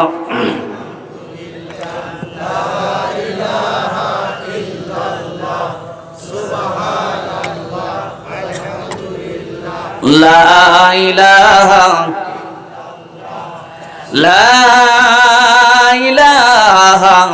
ইল্লাল্লাহ মুহাম্মাদুর রাসূলুল্লাহ। তাহলে সূরাটার নিউজ হেডলাইন কি এটা আগে শুনি। খবরের আগে যদি হেডলাইন ভালো লাগে, ও খবর না খায় শোনার জন্য টিভির সামনে বসে থাকে। ঠিক বললাম না? নার্গিসের মা ডাকতেছে, কি গো ভাত খাবে না? বলে থাম, আজ মারাত্মক খবর, খবরটা দেখেই খাবো, খালি চিল্লাস। এখন নার্গিসের মা জিজ্ঞাসা করতেছে, কে গো কি খবর? নার্গিসের বাপ বলতেছে, মশার সঙ্গে ট্রেনের ধাক্কা লাগে, ট্রেন ভাঙে চুরমার, মশার কিচ্ছু হয় নাই। তাহলে মারাত্মক খবর না? এই খবর না দেখে কি ভাত খাওয়া যায়? তাহলে আল্লাহ আজকে সূরাটার মধ্যে কি নিউজ হেডলাইন দিলেন এটা আগে আমরা জানি, তারপরে আলোচনা শুনতে ভালো লাগবে। আল্লাহ বলছেন, ওয়াল আসর, সময়ের কসম। কিসের কসম? সময়ের কসম। ইন্নাল ইনসানা লাফি খুসর, তারা ক্ষতির মধ্যে নিমজ্জিত, জাহান্নামে নিমজ্জিত। ইল্লাল্লাযিনা আমানু, তারা ব্যতীত যারা ঈমান এনেছে, ওয়া আমিলুস সলিহাত, এবং আমলে সালেহ করেছে, ওয়া তাওয়াসাউ বিল হক, এবং হকের উপরে টিকে থেকেছে। দুনিয়ার জমিনে হকের উপরে টিকে থাকতে গেলে কিন্তু আরামওয়ালা জাজিমের উপরে ঘুম পাড়া যায় না। এই রাস্তাটা হকের উপরে যখন টিকে থাকবেন তখন মায়ের হবে, জেল হবে, জরিমানা হবে, ফাঁসি হবে। কথা বলেন ঠিক কিনা? এইটা সামনে আসার পর আপনি তখন যদি ওয়াতাওয়াসাউ বিসসাবর, সবর ইখতিয়ার করে হকের উপরে, ঈমানের উপরে টিকে থাকতে পারেন, আল্লাহ তার জন্য ঘোষণা করেছেন, কানাত লাহুম জান্নাতুল ফিরদাউসে নজুলা, তার জন্যই জান্নাতুল ফিরদাউস বরাদ্দ। জোরে বলে ঠিক কিনা? আর মাং নাই, খালি মুহাম্মদ নামের আগে লেখেন, আগা কাটে বসে আছেন। একদিনও কোরআনের বিধান মানার ব্যাপারে চিন্তাও আপনি করলেন না। আপনি কবরে যাওয়ার পরে যদি 18টা মৌলবী নিয়ে আপনি পড়েন বিসমিল্লাহি ওয়া আলা মিল্লাতি রাসূলিল্লাহ, আল্লাহ বলবে, মোল্লা রে বাড়ি গিয়ে গোল্লা খা, এরে আমি কোনোদিন রাসূলের মিল্লাতে নেব না। কথা বলেন ঠিক কিনা? জীবনে যা করেছে সব কোরআন বিরোধী, দিন বিরোধী। আজকে এই কবরের মধ্যে কোরআনের দলে ঢুকতে চাই, কোনো চান্স। এই জন্য আমার ভাইরা লক্ষ্য করুন। তাহলে সরল অনুবাদ, আল্লাহ বলছেন, ওয়াল আসর, সময়ের কসম, তারা ক্ষতির মধ্যে নিমজ্জিত, তারা ব্যতীত যারা ঈমান এনেছে, আমলে সালেহ করেছে, হকের উপরে টিকে থেকেছে, আর সবুর ইখতিয়ার করেছে। আল্লাহ রাব্বুল আলামিন 4টা গুণাবলী এই সূরাটার মধ্যে দিয়েছেন, যে আল্লাহ বলছেন তারা ব্যতীত, তার মানে তারা ক্ষতিগ্রস্ত হবে না, যাদের মধ্যে 4টা গুণ আছে। কয়টা? 4টা গুণ আছে। 1 নম্বর গুণ হলো দুনিয়ার জমিনে তারা ঈমান এনেছে। 2 নম্বর গুণ হলো ঈমান আনার পরে ভালো ভালো কাজ করেছে। 3 নম্বর গুণ হলো ভালো কাজ করতে গেলে কিন্তু বহির্বিশ্ব, বহির শক্তি, শয়তান আপনার পিছু ছাড়বে না, আপনাকে বিপদে ফেলবে, কষ্ট দেবে। কথা বলেন ঠিক কিনা? এই জন্য হকের উপরে টিকে থাকা লাগবে। আর এই টিকে থাকতে গেলে বিভিন্ন ধরনের ঝড়ঝাপটা আসবে, এজন্য আপনাকে ধৈর্য ধারণ করা লাগবে। এই 4টা গুণ যদি আপনার মধ্যে থাকে তাহলে আপনি সফল, আর 4টা গুণ যদি আপনার মধ্যে না থাকে তাহলে আপনি জাহান্নামী, আপনি ক্ষতিগ্রস্ত। কথা বলেন ঠিক কিনা? আজকের উপরে আলোচনা হবে, আমরা কারা সফল কারা ক্ষতিগ্রস্ত আলোচনার মধ্যে মিলায় নেবেন। তবে আমার ভাইরা, কোরআনের তাফসীর বুঝতে গেলে আগে দুনিয়ার জমিনে আপনাদের বোঝা লাগবে কোরআনটা দুনিয়ার জমিনে। এই কোরআন তো আমরা জিন্দেগি ভর পড়লাম, চুমু খেলাম, কপালে ঠেকালাম, কতবার রমজানে 17 খতম দিলাম, কিন্তু জাতির পরিবর্তন হচ্ছে না। কথা বলেন ঠিক কিনা? কারণ কি পড়ে আর কি তেলাওয়াত করে দুনিয়ার জমিনে কিচ্ছুই সে নিজে জানে না যে আল্লাহ কি বললেন। যতদিন পর্যন্ত আল্লাহর বক্তব্য, আল্লাহর ভাষণগুলি আপনার বোধগম্য হবে না, ততদিন পর্যন্ত 1000 বার তেলাওয়াত করলে দুনিয়ার জমিনে আপনার পরিবর্তন হবে না। কথা বলেন ঠিক কিনা? কারণ এই কোরআনটা হলো, কোরআন যার কাছে থাকবে তার সফল হওয়ার কথা। কোরআন যেখানে সফলতা, কোরআন নাই যেখানে সফলতা নাই। বাস্তব প্রমাণ, আজকে মঞ্চে বক্তা উঠে যদি বাইম মাছের কিচ্ছা বলে, ও ওয়াজ শোনা যাবে না। গরুর কিচ্ছা বলে, ওয়াজ শোনা যাবে না। বড় হুজুর সকালবেলা গিয়ে দেখে শশা ঝুলে রয়েছে, তুলে নিয়ে বাড়ি চলে আসি, একটাই শশা। ছোট হুজুর যায় দেখে আবার সন্ধ্যার সময় শশা ঝুলি আছে। কোন সুবহানাল্লাহ, সুবহানাল্লাহ, সুবহানাল্লাহ। এর চাইতে দামি ওয়াজ কি কোরআনের মধ্যে নাই? কোরআন থেকে কথা বলতে আপনার কি হয়? তাফসিরুল কোরআন মাহফিল লিখেছেন, 3 ঘন্টা ওয়াজ হয়, 3টা কোরআনের আয়াত আসে না। কিডা কি করছে, বুজুর্গানে দিন কি করে গেছে? কারণ একটা মানুষের জীবনে ভুল হতে পারে, কোরআন হাদিসের কি ভুল আছে? যেটার ভুল নাই সেইটা দিয়ে আলোচনা করেন, জাতির কিছু পরিবর্তন আসবে। প্রকাশ্য কথা হলো, দুনিয়ার জমিনে যে বক্তা কোরআন হাদিস ছাড়া কথা বলবে, ওই বক্তার আলোচনা শোনা যাবে না। কোরআন হাদিস ছাড়া যদি কোনো নেতা দুনিয়ার জমিনে আপনাকে তার দলে ডাকে, ওই ডাকে যাওয়া যাবে না। কোরআন হাদিস ছাড়া যদি কোনো পীর সাহেব আপনাকে ডাকে, ওই ডাকে যাওয়া যাবে না। কোরআন হাদিস ছাড়া যদি আমার আব্বায়ও ডাকে, বোঝা লাগবে ডাকের পিছনে একজন দাঁড়ায় আছে, তার নাম হলো মিস্টার ইবলিস। কথা বলেন ঠিক কিনা? কারণ কোরআন নাই যেখানে সফলতা নাই। বাস্তব প্রমাণ আমি দিয়ে দিচ্ছি, লক্ষ্য করুন। নবী করিম সাল্লাল্লাহু আলাইহি ওয়াসাল্লাম মক্কা নগরীতে এমন একটা সময়ে জন্মগ্রহণ করেছেন যে সময়টার নাম দেওয়া হয়েছে আইয়ামে জাহিলিয়া, মূর্খতার যুগ, অন্ধকারাচ্ছন্ন যুগ। কথা বলেন ঠিক কিনা? এই সময় জন্মগ্রহণ করার পরে দয়ার নবী দেখতে পেলেন ভাই ভাই হয়ে ভাইকে খুন করে, হত্যা, রাহাজানি, লুট, খুন, জেনা, ব্যভিচার, এটা নিত্য নৈমিত্তিক একটা ব্যাপার হয়ে গেছে। মানুষগুলো যেন হিংস্র জানোয়ারের চাইতে পৈশাচিক আচরণ তাদের অন্তরের মধ্যে চলে এসেছে। আল্লাহ রাসূলের বয়স তখন 17। বয়স কত? বয়স তখন 17। আল্লাহর নবী চিন্তা করলেন এই অধপতিত জাতিগুলোকে ভালো করার জন্য, জাহান্নাম থেকে জান্নাতি বানানোর জন্য, এই মূর্খ জাতিগুলোকে শিক্ষিত করার জন্য, খারাপ মানুষগুলোকে ভালো করার জন্য চেষ্টা করা লাগবে। কিন্তু আল্লাহর নবী বুঝলেন একা একা এই কাজটা আমার করা সম্ভব নয়। এই 17 বছর বয়সে মক্কা নগরীর ভালো ভালো লেটেস্ট কিছু যুবক, চরিত্রবান কিছু যুবকদেরকে জোগাড় করলেন। এই চরিত্রবান যুবকদেরকে জোগাড় করে একটা সংগঠন তৈরি করলেন। এই সংগঠন তার নাম দিলেন হিলফুল ফুজুল। জোরে বলি মারহাবা। এই যুবকরা কিন্তু তখনও কালেমা পড়ে নাই, মুসলমান না। কালেমা না পড়লেও তাদের চারিত্রিক বৈশিষ্ট্য ভালো। এরকম অনেক হিন্দু আছে না যে ইমান নাই কিন্তু তার দোকানে ব্যবসা ভালো হয়, মুসলমানরাও যায়, ওজনে কম দেয় না, জিনিস ভালো বেচে, ভেজাল বেচে না, এরকম আছে না নাই? এইরকম কোয়ালিটির সম্পন্ন কিছু যুবকদেরকে নিলেন। নেওয়ার পরে আল্লাহ রাসূল তার মিশন শুরু করলেন 17 বছর বয়সে। 17 বছর বয়সে মিশন শুরু করবার পরে আল্লাহ রাসূল একাধারে দুনিয়ার জমিনে দীর্ঘ 40 বছর পর্যন্ত দাওয়াত দিলেন। কয় বছর? দীর্ঘ 40 বছর পর্যন্ত দাওয়াত দিলেন। তবে এই দাওয়াতের মধ্যে আল্লাহ রাসূল যে দাওয়াত দিয়েছেন একটা জিনিস ছিল না। এই জিনিসটার নাম কি? কোরআন। এই কোরআন দিয়ে উনি দাওয়াত দেন নাই। এই যে 23 বছর হিসাব করলে পাওয়া যাবে, 17 থেকে 40 বছর পর্যন্ত দাওয়াত দিলেন। এই 17 থেকে 40 হিসাব করলে দেখা যাবে দীর্ঘ 23 বছর মিশন করলেন। এই মিশন করার পরও জাতিকে পরিবর্তন করতে পারলেন না। টেনশনে, দুশ্চিন্তায় শহরে হেরা গুহায় গিয়ে আল্লাহর নবী ধ্যানমগ্ন অবস্থায় রয়ে গেছেন। এই জাতির জন্য দীর্ঘ 23 বছর কষ্ট করলাম, কোনো সফলতা পেলাম না। আল্লাহ ডাক দিয়ে বললেন, হাবিব, এতদিন আপনি দাওয়াত দিয়েছেন নিজের মন মতো। আপনি দুনিয়ার জমিনে এই দাওয়াতের মধ্যে আমার কালাম ছিল না, আমার বাণী ছিল না। আজকে আমি আল্লাহ রাব্বুল আলামিন ঘোষণা করে দিলাম আর নাজিল করে দিলাম, এই কালামে হাকিম দিয়ে দাওয়াত দেন, সফলতা অবশ্যই আসবে। জোরে বলি না মারহাবা। আল্লাহ রাব্বুল আলামিন এবার 40 বছর বয়সে সৌরে হেরা গুহায় আল্লাহ নাজিল করে দিলেন, ইকরা বিসমি রাব্বিকাল্লাযী খলাক খলাকাল ইনসানা মিন আলাক ইকরা ওয়া রাব্বুকাল আকরাম আল্লাযী আল্লামা বিল কলম। জোরে বলি আল্লাহু আকবার। আমার বান্দা লক্ষ্য করুন, আল্লাহ রাব্বুল আলামিন এবার কোরআনের প্রথম ওহীটা নাজিল করলেন, ইকরা, পড়ো। কি করো? পড়ো। পড়া আর তেলাওয়াত করা কিন্তু এক জিনিস না। এক জিনিস, ভালো করে বোঝেন।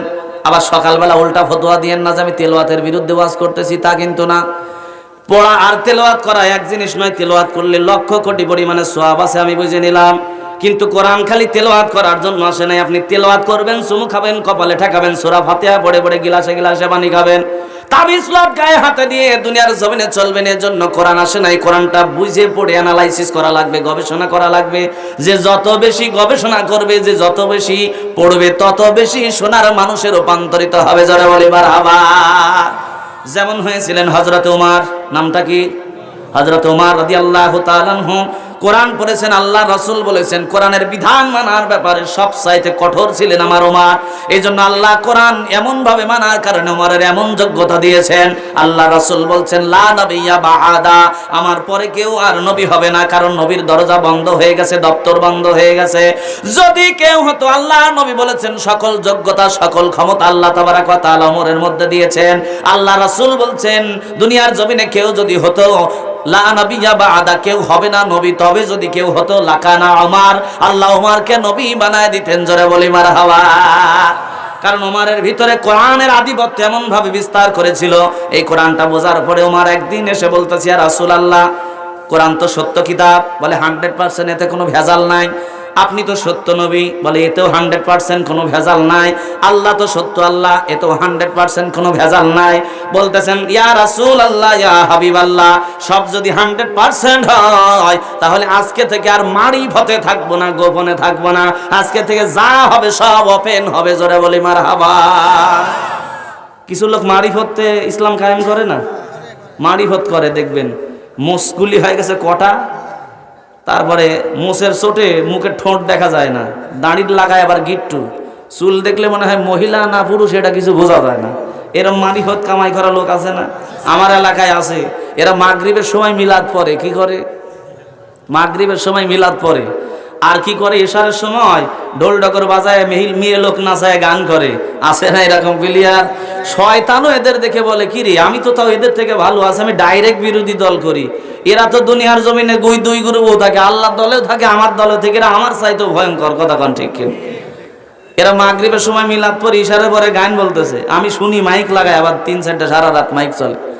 আগে করো রে মন আখেরের কাজ, দেন তোকে হয় দিলের নামাজ, ও তোমার পাঞ্জে গানা নামাজ পড়া লাগবে না। কোরআনের পক্ষে না বিপক্ষে? কে রে বাবা? ডাইরেক্ট বিপক্ষে। কোরআন যেখানে বলতেছে আকিমুস সালাহ 82 জায়গায়, ও বলতেছে তোর 5 ওয়াক্ত নামাজ পড়া লাগবে না। এরে আপনি কি দিয়ে বোঝাবেন ভাই? তিরমিজি দিয়ে বোঝাবেন, কাজ হবে না। নাসাই দিয়ে বোঝাবেন, কাজ হবে না। মেশকাত দিয়ে বোঝাবেন, কাজ হবে না। বুখারী শরীফ দিয়ে বোঝাবেন, তাও বুঝবে না। ডাইরেক্ট বুখারী শরীফ ধরেন, দম ছাড়া 1 ঘন্টা বারিন লাগবে। কি ছাড়া? দম নিলে ভাই আবার কিন্তু ওষুধে কাজ হবে না, বিরতি নেওয়া যাবে না। দম ছাড়াই 1 ঘন্টা সাই করে বাড়ির সাইডে দেবেন, দেখবেন বলবে যে আব্বা হুজুর নামাজে যাওয়া লাগবে। ওরে বুখারী শরীফ দিয়ে বোঝায় কোনো লাভ? আবার গান বলতেছে কি, মসজিদে মন্দিরে যেতে বলো না আমায়। এই গানটা শোনার পরে আমার এক বিবেকে প্রশ্ন আসলো, কি রে, ও বলতেছে মসজিদ মন্দিরে যেতে বলো না আমায়, তার মানে মসজিদে জাতীয় ডাকবো না। আমার মনে হয় ওর ঠিক প্যারালাইসিস হয়েছে। কথা কন ঠিক কিনা? কারণ প্যারালাইসিস, অসুস্থ না হলে কেউ কি মসজিদে যাইতে না চায়? মসজিদে যায় না ওই সব মানুষ যারা মাজহুল, নামাজ পড়তে পারে না মসজিদে গিয়ে। কথা বলেন ঠিক কিনা? তাহলে এরকম মারিফত যারা করে, এরা আসলে মারিফত করে না, এরা মারির পথ করে নিচ্ছে। কথা কন ঠিক কিনা? কিন্তু হযরত ওমর ডাক দিয়ে বললেন, ইয়া রাসূলুল্লাহ, আজকে থেকে আর গোপনে থাকবো না। কোরআন বুঝেছি, কোরআন পড়েছি, এটা সত্য ধর্ম, তাহলে গোপনে কেন থাকবো? ইয়া রাসূলুল্লাহ, 4-5 জন সাহাবী দেন, কিছু সংখ্যক সাহাবী আমাকে দেন, আজকে ওপেন কিছু কাবার চত্বরটা গরম করে থুয়ে আসি। বলে হযরত ওমর কি করতে চাও? বলে একটু গরম করবো। আল্লাহ তাকবীর দিয়ে সুবহানাল্লাহ বলবেন না? বলেন ওমর কিছু সাহাবী নিলেন, সাহাবী নামার পরে নাঙ্গা তরবারিটা হাতে নিয়ে সামনে সামনে যান আর তাকবীরের ধ্বনি দেন, লিল্লাহে তাকবীর। এতগুলি মানুষ তাকবীর দিলে তো পদ্মা খাবার কথা, আপনারা তাকবীর দিতে ভয় হচ্ছে নাকি? আমি বুঝতে পারতেছি না, আমি গোরস্থানেই ওয়াজ করতেছি মুর্দারের সামনে না তাজা মানুষের সামনে, বুঝতেছি না। না মনে করতেছেন যে বাংলাদেশে তাকবীর দিলে আবার মনে করে যেটা জামাত ইসলামের তাকবীর? এটা কি তাকবীর কি জামাত ইসলামের? আল্লাহ বলছে রব্বাকা ফাকাব্বির, তাকবীর দাও আমি আল্লাহর নামে। স্লোগান যদি দিতে হয়, তাকবীর যদি দিতে হয়, কার নামে দেওয়া লাগবে? আমি আল্লাহর নামে তাকবীর দেওয়া লাগবে। আপনি আপনার যে দল করেন আমার কোনো আপত্তি নাই, আপনি সে দল করার কারণে আপনি লিল্লাহে তাকবীর এটা দিতে পারেন, এটা আপনার ব্যর্থতা। এই তাকবীর দেওয়ার কারণে যদি আপনি মনে করেন যে এটা অন্য দলের তাকবীর, তাকবীর নিয়ে ক্রিটিসাইজ করেন, আর লিল্লাহে তাকবীর দেওয়ার কারণে আপনি যদি হরকতুল জিহাদ মনে করেন, লিল্লাহে তাকবীর দেওয়ার কারণে আপনি যদি দুনিয়ার জমিনে জঙ্গি মনে করেন, কারণ এই তাকবীর দিয়ে আমার জন্মের শুরু হয়েছে। কথা বলেন ঠিক কিনা? আপনি যখন জন্মগ্রহণ করেছেন ডান কানে আজান, বাম কানে ইকামত, নানা অথবা দাদা অথবা মুরব্বি যে কেউ এটা করেছে কি করে নাই? জোরে বলি, করেছে কি করে নাই? এটার পরেও তাকবীর দিয়ে যদি আপনার জন্মের শুরু হয়, তারপরে তাকবীর যারা দিচ্ছে তাদেরকে যদি জঙ্গি আপনি বলেন, আমার জীবনের শুরু হয়েছে তাকবীরের ধ্বনি দিয়ে, আমার জীবনের শেষ হবে তাকবীরের ধ্বনি দিয়ে। এই তাকবীর দেওয়ার কারণে আপনি যদি আমাকে জঙ্গি বলেন, এই তাকবীর দেওয়ার কারণে আপনি যদি আমাকে হরকতুল জিহাদ বলেন, এই তাকবীর দেওয়ার কারণে আপনি যদি দুনিয়ার জমিনে আমাকে লাদেন বলেন, আমি 100 বার তা হতে রাজি আছি, কারণ এই তাকবীরই আমার কলিজা, এই তাকবীর দিয়ে আমার মরণ হবে। কথা বলেন ঠিক কিনা? তাকবীর নিয়ে যারা এরকম ক্রিটিসাইজ করে, তাকবীর দিয়ে ওদের মায়ের হবে কিরকম করে? যারা এই তাকবীর নিয়ে কটূক্তি করেছে, আল্লাহু আকবার বলে ইমামদের বলে দেবো, আল্লাহু আকবার বলে চুপ করে দাঁড়া থাকবি, একটা দোয়া পড়বি না। কথা কান ঠিক কিনা? আমার বাজানরা লক্ষ্য করুন, হযরত ওমর এবার তাকবীরের ধ্বনি দিয়ে যখন মক্কার চত্বরটা কম্পিত করতেছেন, হঠাৎ করে উতবা সাইবা, আবু লাহাব, আবু জেহেল তারা মিটিং এ বসে গেছে।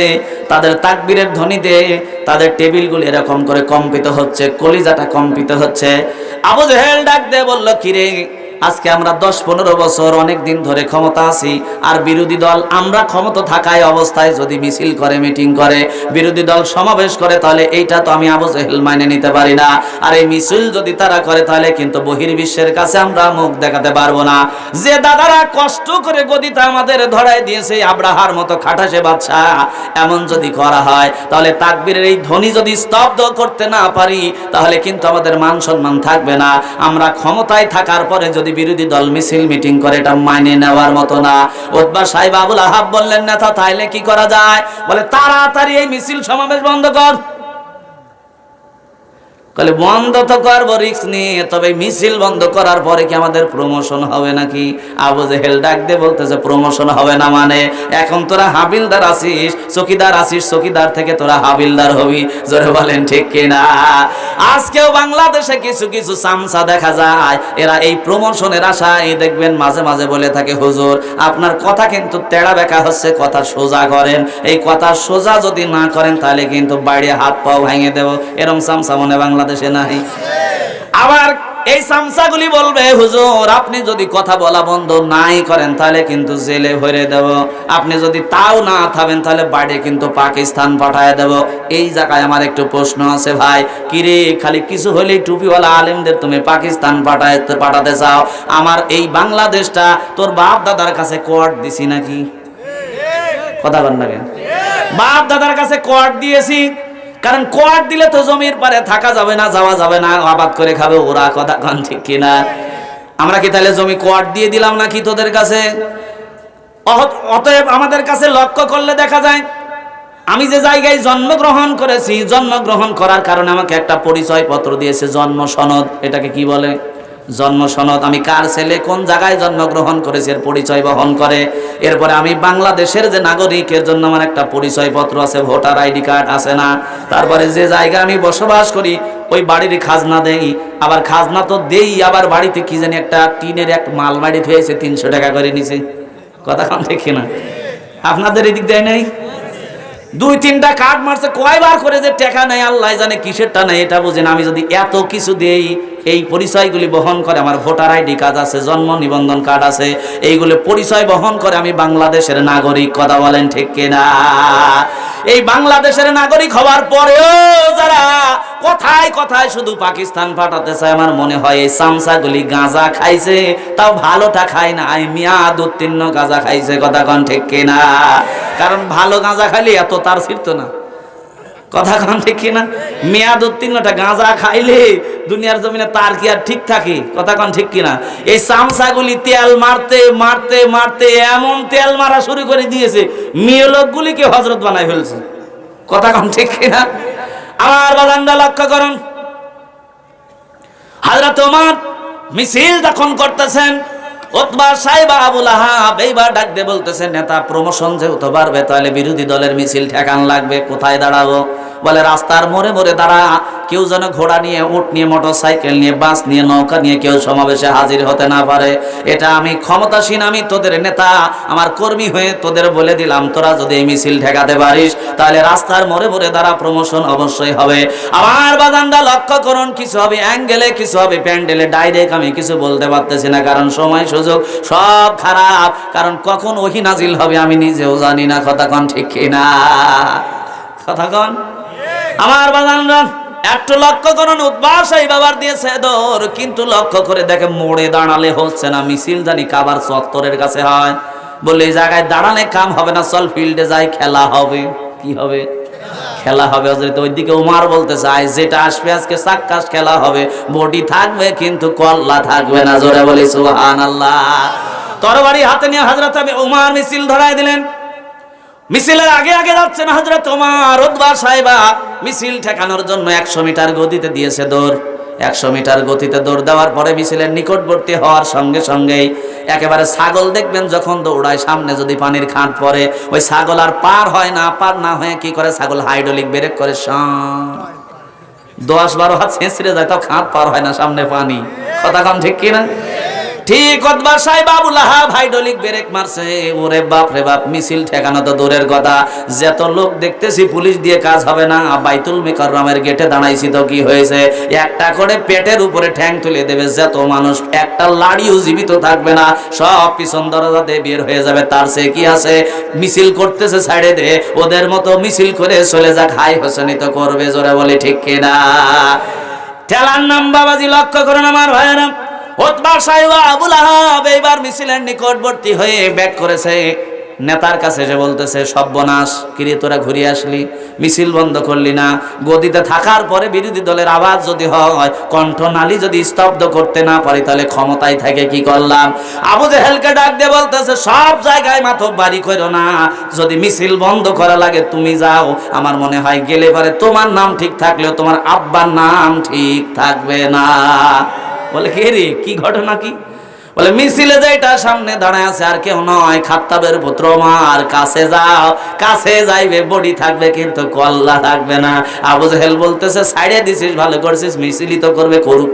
সুবহানাল্লাহ বলবেন না? আমার বাজানরা লক্ষ্য করুন, আজকে দুনিয়ার জমিনে মুসলমানগুলি যদি তাদের পুরাতন ঐতিহ্য স্মরণে রেখে তাকবীরের ধ্বনি দিয়ে যদি দুনিয়ার জমিনে নেমে যায়, এখনো রাম বা আমার নাস্তিকরা দুনিয়ার জমিনে পালাতে বাধ্য হবে। কথা বলেন ঠিক কিনা? আমি আপনাদের বোঝাচ্ছিলাম আমার ভাইয়েরা, কোরআন ছাড়া কোনো সফলতা নাই। আল্লাহ নবী এবার দুনিয়ার জমিনে পেলেন, ইকরা বিসমি রাব্বিকাল্লাযী খলাক। হে রাসূল, দুনিয়ার জমিনে পড়ে নেন আপনার প্রভুর নামে, যিনি আপনাকে সৃষ্টি করেছেন। এইবার এই কোরআন দিয়ে দুনিয়ার জমিনে দাওয়াত দেন। আল্লাহ রাসূল 17 থেকে 40 কয় বছর দাওয়াত দিলেন? 23 বছর। এইবার লক্ষ্য করেন আল্লাহ কি খেলাটা রেখেছেন। আবার 40 থেকে এবার 63 বছর পর্যন্ত এই কোরআন দিয়ে দাওয়াত দিলেন। হিসাব করলে দেখা যাবে আবারও 23 বছর হয়। কথা কোন ঠিক কিনা? আবারও 23 বছর হয়। কিন্তু এই 23 বছরে আল্লাহর নবী দাওয়াত দিয়েছেন কোরআন দিয়ে।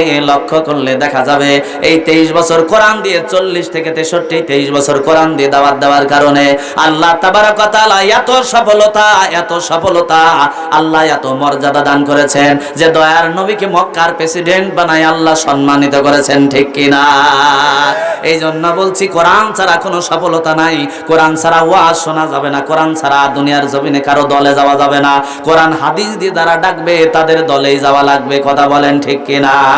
কারণ মানুষের কিচ্ছা কাহিনীর মধ্যে ভুল হতে পারে, কিন্তু আল্লাহর কোরআনের মধ্যে কোনো ভুল আছে? জালিকাল কিতাবু লা রাইবা ফি, আছে কোনো ভুল? আল্লাহ জানায় দিচ্ছেন ভুল তো নাই, সন্দেহের অবকাশ নাই। কথা বলেন ঠিক কিনা?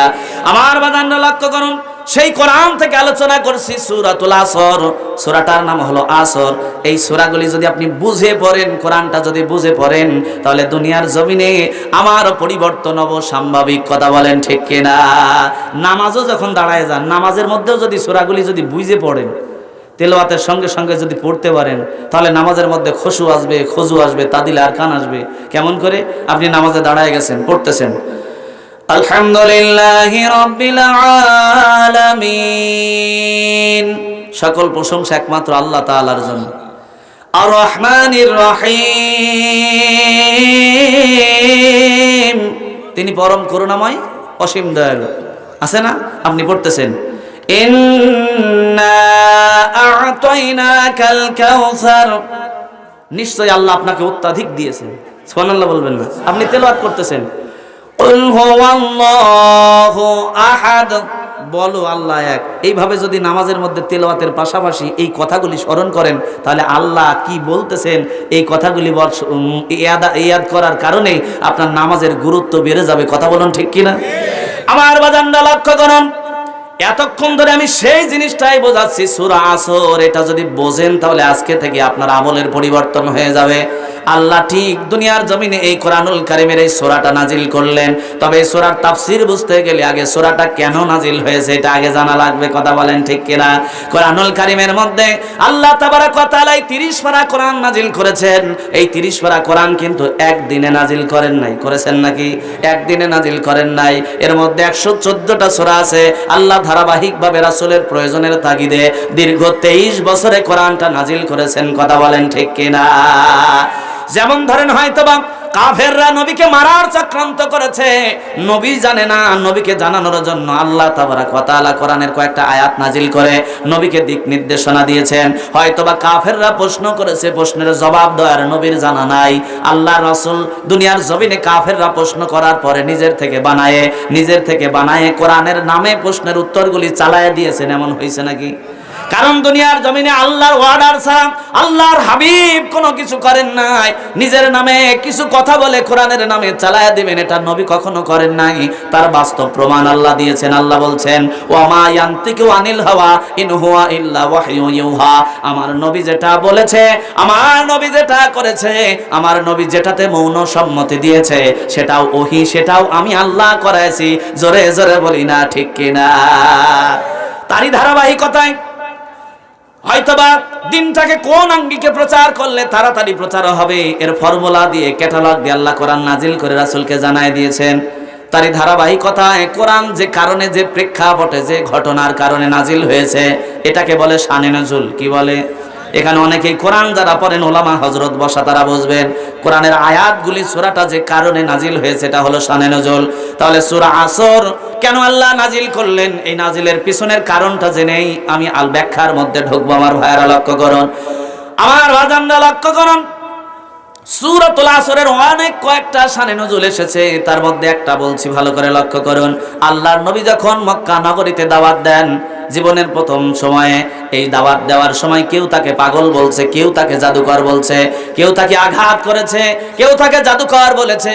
দুনিয়ার জমিনে নবী করিম সাল্লাল্লাহু আলাইহি ওয়াসাল্লামের এই দাওয়াত যখন দিচ্ছেন, একটা মানুষই কোনো প্রশ্ন ছাড়া, আঘাত করা ছাড়া, একটা মানুষই নির্দ্বিধায় কালেমা পড়ে নিয়েছেন। তিনি আর কেউ নাই, তিনি হলেন হযরতে আবু বকর সিদ্দিক। জোরে বলি মারহাবা। এই আবু বকর সিদ্দিক মক্কা নগরীর 10 জন বড় ব্যবসায়ীর একজন ছিলেন। এই 10 জন বড় ব্যবসায়ীর একজন আবু বকর যেদিন থেকে ইসলাম কবুল করেছেন, সেদিন থেকে তার সব সম্পদগুলি আমলে সালে করার জন্য আল্লাহর রাসূলের কদম মোবারকে দান খয়রাত করে দুনিয়ার জমিনে, তিনি দুনিয়ার জমিনে আমল নেকি কামাই করেছেন। এই আবু বকরের একজন পার্টনার, ব্যবসায়িক পার্টনার, নাম তার ইবনে উসাইদ। নাম কি বললাম? ইবনে উসাইদ। এই ইবনে উসাইদ ডাক দিয়ে বলতেছে, ভাই আবু বকর, আমার কেন জানি মনে হয় দুনিয়ার জমিনে তুমি কালেমা পড়ার কারণে, মুহাম্মদ সাল্লাল্লাহু আলাইহি ওয়াসাল্লাম তার কদম মোবারক ধরার কারণে দুনিয়ার জমিনে তুমি ক্ষতির মধ্যে নিমজ্জিত হয়ে গেছে। জোরে বলি নাউজুবিল্লাহ। কারণ তোমার গাড়ি টাকা ছিল, সম্মান ছিল, ইজ্জত ছিল। আজকে তুমি দুনিয়ার জমিনে তোমার আত্মীয় স্বজনগুলি তোমার কাছ থেকে দূরে চলে গেছে, তোমার ব্যবসায় ভাটা পড়েছে। আমি ইবনে উসাইদ তোমাকে বলে দিলাম এখনো সময় আছে। আমি বলছি দুনিয়ার জমিনে তুমি কালেমাটা ছেড়ে দাও, মুহাম্মাদের কদম মোবারক ছাড়ো। আমি ইবনে উসাইদ বললাম তুমি আবার মক্কা নগরীর শ্রেষ্ঠ ব্যবসায়ীদের অন্তর্ভুক্ত হয়ে যাবে। হযরত আবু বকর রাদিয়াল্লাহু তাআলা আনহু ডাক দিয়ে বললেন, ভাই ইবনে উসাইদ রে, বেকুবের মতো কেন কথা বলো? দুনিয়ার জমিনে কেউ অর্থের বিনিময়ে সফল হতে পারে না, কেউ ক্ষমতার বিনিময়ে সফল হতে পারে না। কার বুদ্ধি আছে, বিবেক অনেক আছে, দুনিয়ার জমিনে বিবেক থাকলেই সফলতা আসতে পারে না। কারণ জ্ঞানী মানুষ, আপনি দুনিয়ার জমিনে আবু জেহেলের নাম কিন্তু আবু জেহেল ছিল না, ছিল আবুল হেকাম, জ্ঞানীর পিতা। কিন্তু ঈমান না আনার কারণে আল্লাহ রাব্বুল আলামিন ওকে ডিগ্রি দিয়েছে মূর্খের পিতা। তার মানে বোঝা যায় জ্ঞান থাকলেই শুধু সফল হওয়া যাবে না, ওই জ্ঞানটা ইসলামের জন্য খাটান লাগবে। কথা বলেন ঠিক কিনা? বাংলাদেশে বিশ্ববরেণ্য কবি আছে রবীন্দ্রনাথ ঠাকুর, আছে না? যিনি অনেক কিছু লিখেছেন। তার মেধা ভালো না খারাপ? অনেক ভালো। কিন্তু তার মানে কি তিনি সফল? তিনি সফল নয়।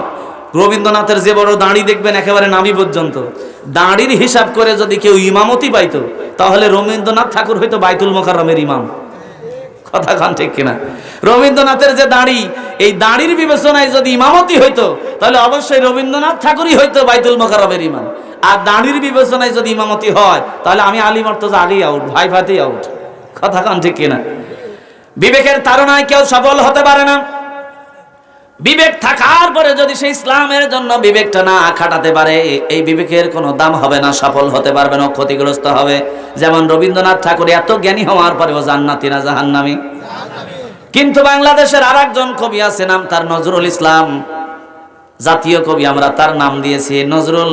এখানে যারা মুরব্বী আছেন, যদি লেখাপড়া জানেন বুঝবেন, নজরুলের জীবনী যারা পড়েছেন তারা বুঝবেন। নজরুল আগে শ্যামা সঙ্গীত লিখতো, রাম লিখতো। কিন্তু হঠাৎ করে এমন একদিন এসে গেল, নজরুল রাত্রিবেলা কলম ধরেছে কিছু লিখবেন, শ্যামা সঙ্গীত লেখার জন্য মনস্থ করে বসেছেন। কিন্তু হঠাৎ করে সালাতুল ইশারের আযান মসজিদের মিনার থেকে ভেসে আসছে, আল্লাহু আকবার, আল্লাহু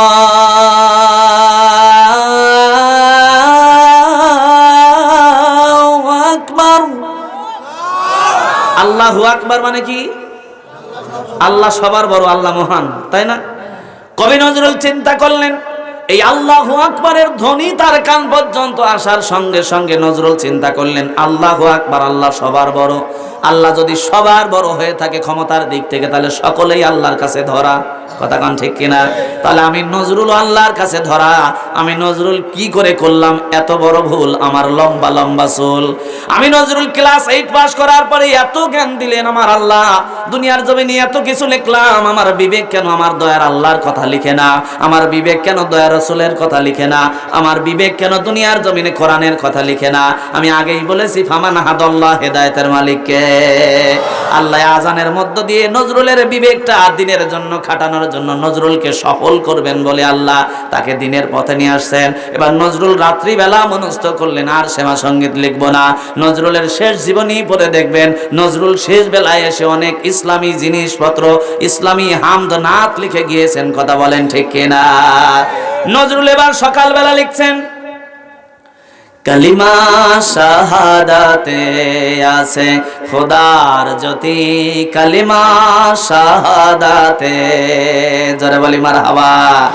কালিমা শাহাদাতে আছে খোদার জ্যোতি, কালিমা শাহাদাতে ঝিনুকের মাঝে লুকিয়ে থাকে যেমন মতি, কালিমা শাহাদাতে আছে খোদার জ্যোতি, কালিমা শাহাদাতে, জোরে বলি মারহাবা। কবি নজরুল বোঝাতে চাইলেন, ও বাংলার ঘমন্ত মুসলমানেরা, তোমরা শুনে নাও, আমি নজরুল ক্লাস 8 পাস করার পরে বুঝলাম, তোমরা যদি কেউ কালিমাটা বুঝে অন্তরের মধ্যে রাখতে পারো, দাম দিয়ে অন্তরের মধ্যে সাজায় রাখতে পারো, ঠিক যেমন মুক্তাটারে ঝিনুক তার অন্তরের মধ্যে সাজায় রাখে, ঠিক না বে ঠিক? ঝিনুক যেমন মুক্তাটারে তার দিল দিয়ে কলিজা দিয়ে সাজায় রাখে, সমুদ্রের উত্তাল তরঙ্গমালায় বড় বড় ঢেউ এসে যখন ঝিনুককে আঘাত করতে থাকে, ঝিনুক কিন্তু তার মুক্তাটাকে ছেড়ে দেয় না, জীবন দিয়ে মুক্তাটাকে আগলায় রাখে। কথা বলেন ঠিক কিনা? ঠিক তোমরা যদি কালেমার গুরুত্ব বোঝার পরে দুনিয়ার জমিনে এই কালেমাটাকে অন্তরের মধ্যে আটকায় রাখতে পারো, তাহলে আমি নজরুল বলে দিলাম, বাংলার জমিনে কোনো রাম, কোনো বাম, কোনো নাস্তিক তোমাদের ধমক দিয়ে ঈমান কিনতে পারবে না। কথা বলেন ঠিক কিনা? নজরুল, কষ্ট পাচ্ছেন আপনারা? একটু জিকির করি, লা ইলাহা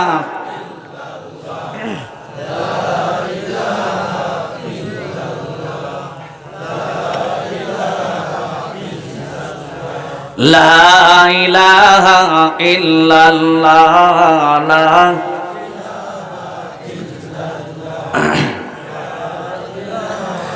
ইল্লাল্লাহ লা ইলাহা ইল্লাল্লাহ মুহাম্মাদুর রাসূলুল্লাহ সাল্লাল্লাহু। 12টা বাজে গেছে, দোয়া করে দিই নাকি?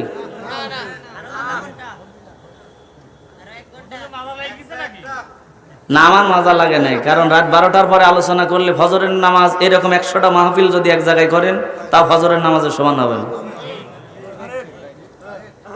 এই জন্যই বলছিলাম আমাকে আগুর করে তোলেন, 10টার মধ্যে তুললে হয়তো বা ভালো হইতো। আচ্ছা, তারপরেও কিছুক্ষণ চালাবো, কষ্ট পাবেন আপনারা? পাবেন? তারপরে আবার কিছু চাইনা জাল মারা লাগবে শেষে, তাই তো? চাইনা খেওয়া টানা সব তো মারছে একবার, মনে হয় আমার চাচা আলী একবার। আমি ব্যাখ্যায় ঢুকেই ছেড়ে দেবো ইনশাল্লাহ, অল্প সময়, একটু ধৈর্য ধরে করে বসেন। কষ্ট হবে আপনাদের? কষ্ট পাচ্ছেন? একটা দিনই তো কোরআনের জন্য। কথা বলেন ঠিক কিনা? আমার বাজানরা লক্ষ্য করুন, নজরুলকে আমি বোঝাতেছিলাম, নজরুল দুনিয়ার জমিনে তার বিবেকটা খাটিয়েছে ইসলামের জন্য। আল্লাহ নজরুলকে সফল করে দিয়েছেন। নজরুল তার জীবনের শেষ জীবনে অনেক ভালো ভালো লেখনী লিখে গেছেন। নজরুলের পরে লিখলেন, আমি যদি আরব হতাম মদিনারি পথ, সেই পথে মোর হেঁটে যেতেন নূর নবী হযরত। আমি যদি আরব হতাম মদিনারি পথ। জোরে বলি মারহাবা। নজরুল দিনের দিকে ফিরে আসার কারণে, তার বিবেক বুদ্ধিটা ইসলামের জন্য খাটানোর কারণে, নবী নিয়ে আল্লাহ নিয়ে লেখার কারণে নজরুলকে আল্লাহ এমন সফল করেছেন। নজরুল শেষ সময় দোয়া করলেন। কি দোয়া করলেন? মসজিদেরই পাশে আমার কবর দিও ভাই, যেন গরে থেকে মুয়াজ্জিনের আজান শুনতে পাই। মসজিদেরই পাশে আমার কবর দিও ভাই। আল্লাহ সফল করেন নাই? নজরুল এখন যেখানে ঘুমায়, দিনে 5 বার কবরে শুয়ে শুয়ে মিনার থেকে আজান শুনতে পায়। এই জন্য হযরত আবু বকর বলছেন, ভাই ইবনে উসাইদ, আমি সূরাতুল আসরের শানে নজরুল বলছি, ইবনে উসাইদ রে, দুনিয়ার জমিনে টাকা থাকলেই মানুষ সফল হতে পারে না, বিবেক থাকলেই মানুষ সফল হতে পারে না, ক্ষমতা থাকলেই মানুষ সফল হতে পারে না। সফল ওই ব্যক্তি যে টাকা থাকার পরে, বিবেক থাকার পরে, ক্ষমতা থাকার পরে আল্লাহর কালেমা দুনিয়ার জমিনে গ্রহণ করে নিজের জীবনটা ইসলামের জন্য ব্যয় করতে পেরেছে। আমি আবু বকর মনে করি দুনিয়ার জমিনে সব চাইতে সে বড় সফল। চিৎকার দিয়ে বলুন না মারহাবা। ইবনে সাইদ ডাক দিয়ে বলতেছে, ভাই আবু বকর, তুমি যাই বলো না কেন, আমি তো দেখতে পাই তুমি যেদিন থেকে কালেমা পড়েছো ওই দিন থেকে তোমার ব্যবসায় মন নাই, ব্যবসায় ভাটা পড়েছে, টাকা পয়সা কমে গেছে, আত্মীয় স্বজনগুলি দুনিয়ার জমিন থেকে তোমার সরে গেছে। আমি ইবনে সাইদ বলছি, তুমি যদি কালেমা ছেড়ে দাও, প্রয়োজনে আমি টাকা দেওয়া লাগে আবার কিছু দিয়ে তোমাকে ব্যবসায় দাঁড় করায় দেব। হযরত আবু বকরকে বিভিন্ন প্রলোভন দেখাচ্ছেন। আবু বকর হকের উপরে তথাপি টিকে আছেন। আবু বকর নড়েন নাই, মনটা খারাপ করে দয়ার নবীর কাছে গিয়ে বলছেন, ইয়া রাসূলুল্লাহ, ইয়া হাবিবাল্লাহ, দুনিয়ার জমিনে ইবনে সাইদ ডাক দিয়ে বললেন, দুনিয়ার জমিন আমি নাকি ক্ষতিগ্রস্ত হয়ে গেছি, আমি নাকি ক্ষতির মধ্যে নিপতিত হয়ে গেছি। আল্লাহ রাসূল বললেন, আবু বকর তুমি কি মনে করো? আবু বকর বললেন, দুনিয়ার জমিনে আমার মনে হয় যে কালেমা পড়ে নিয়েছে সেই দুনিয়ার জমিনে সব চাইতে বড় সফল, সে ক্ষতিগ্রস্ত নয়। জোরে বলি মারহাবা। আল্লাহ কথাটার উপর সমর্থন দিয়ে আল্লাহ রাব্বুল আলামিন নাজিল করলেন, ওয়াল আসর, সময়ের কসম, আমি আল্লাহ সময়ের কসম খেয়ে বললাম, ইন্নাল ইনসানা লাফি খুসর, তারা দুনিয়ার জমিনে ক্ষতির মধ্যে নিমজ্জিত। তারা কারা? আমরা প্রশ্ন করলাম।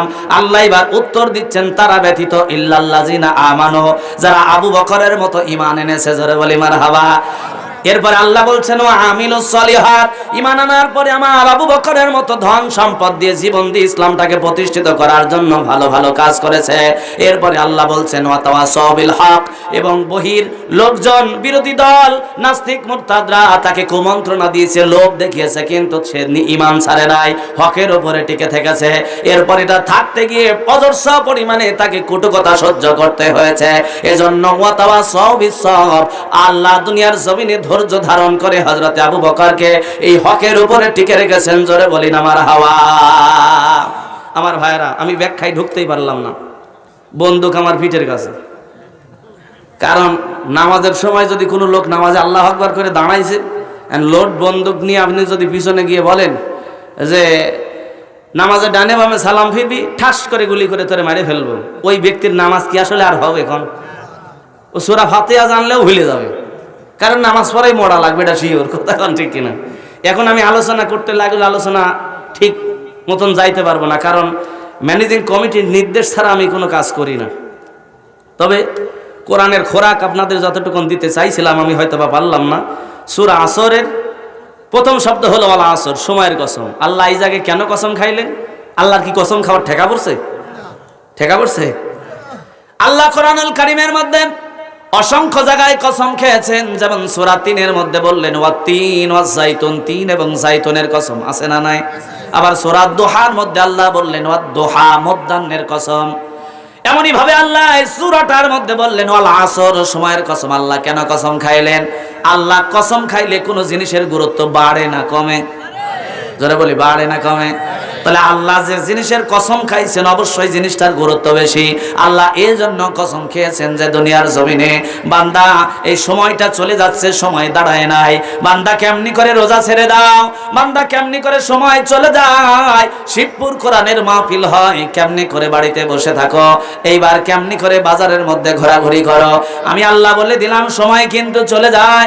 কেমনি করে দুনিয়ার জমিনে হারাম খাও, সময় চলে যাচ্ছে। কেমনি করে নামাজগুলি কাজা করো, কেমনি করে দুনিয়ার জমিনে আমি আল্লাহ বলে দিলাম ফজরের সময় আজান হয়, ঘুমাও, অথচ জোহরের সময় তোমার জানাজা হতে পারে। কথা বলেন ঠিক কিনা? হতে পারে না? এখন আছেন সকাল পর্যন্ত বাঁচবেন, এরকম গ্যারান্টি কার আছে? দেখেন তো, হাত তোলেন তো দেখি। কারণ নাই? তাহলে সকালবেলা আমার জানাজা হতে পারে, এটাই ঠিক। কথা বলেন ঠিক কিনা? এই জন্য কবি বলছেন, কেমন করে ঘুমাও তুমি ফজর করে কাজা,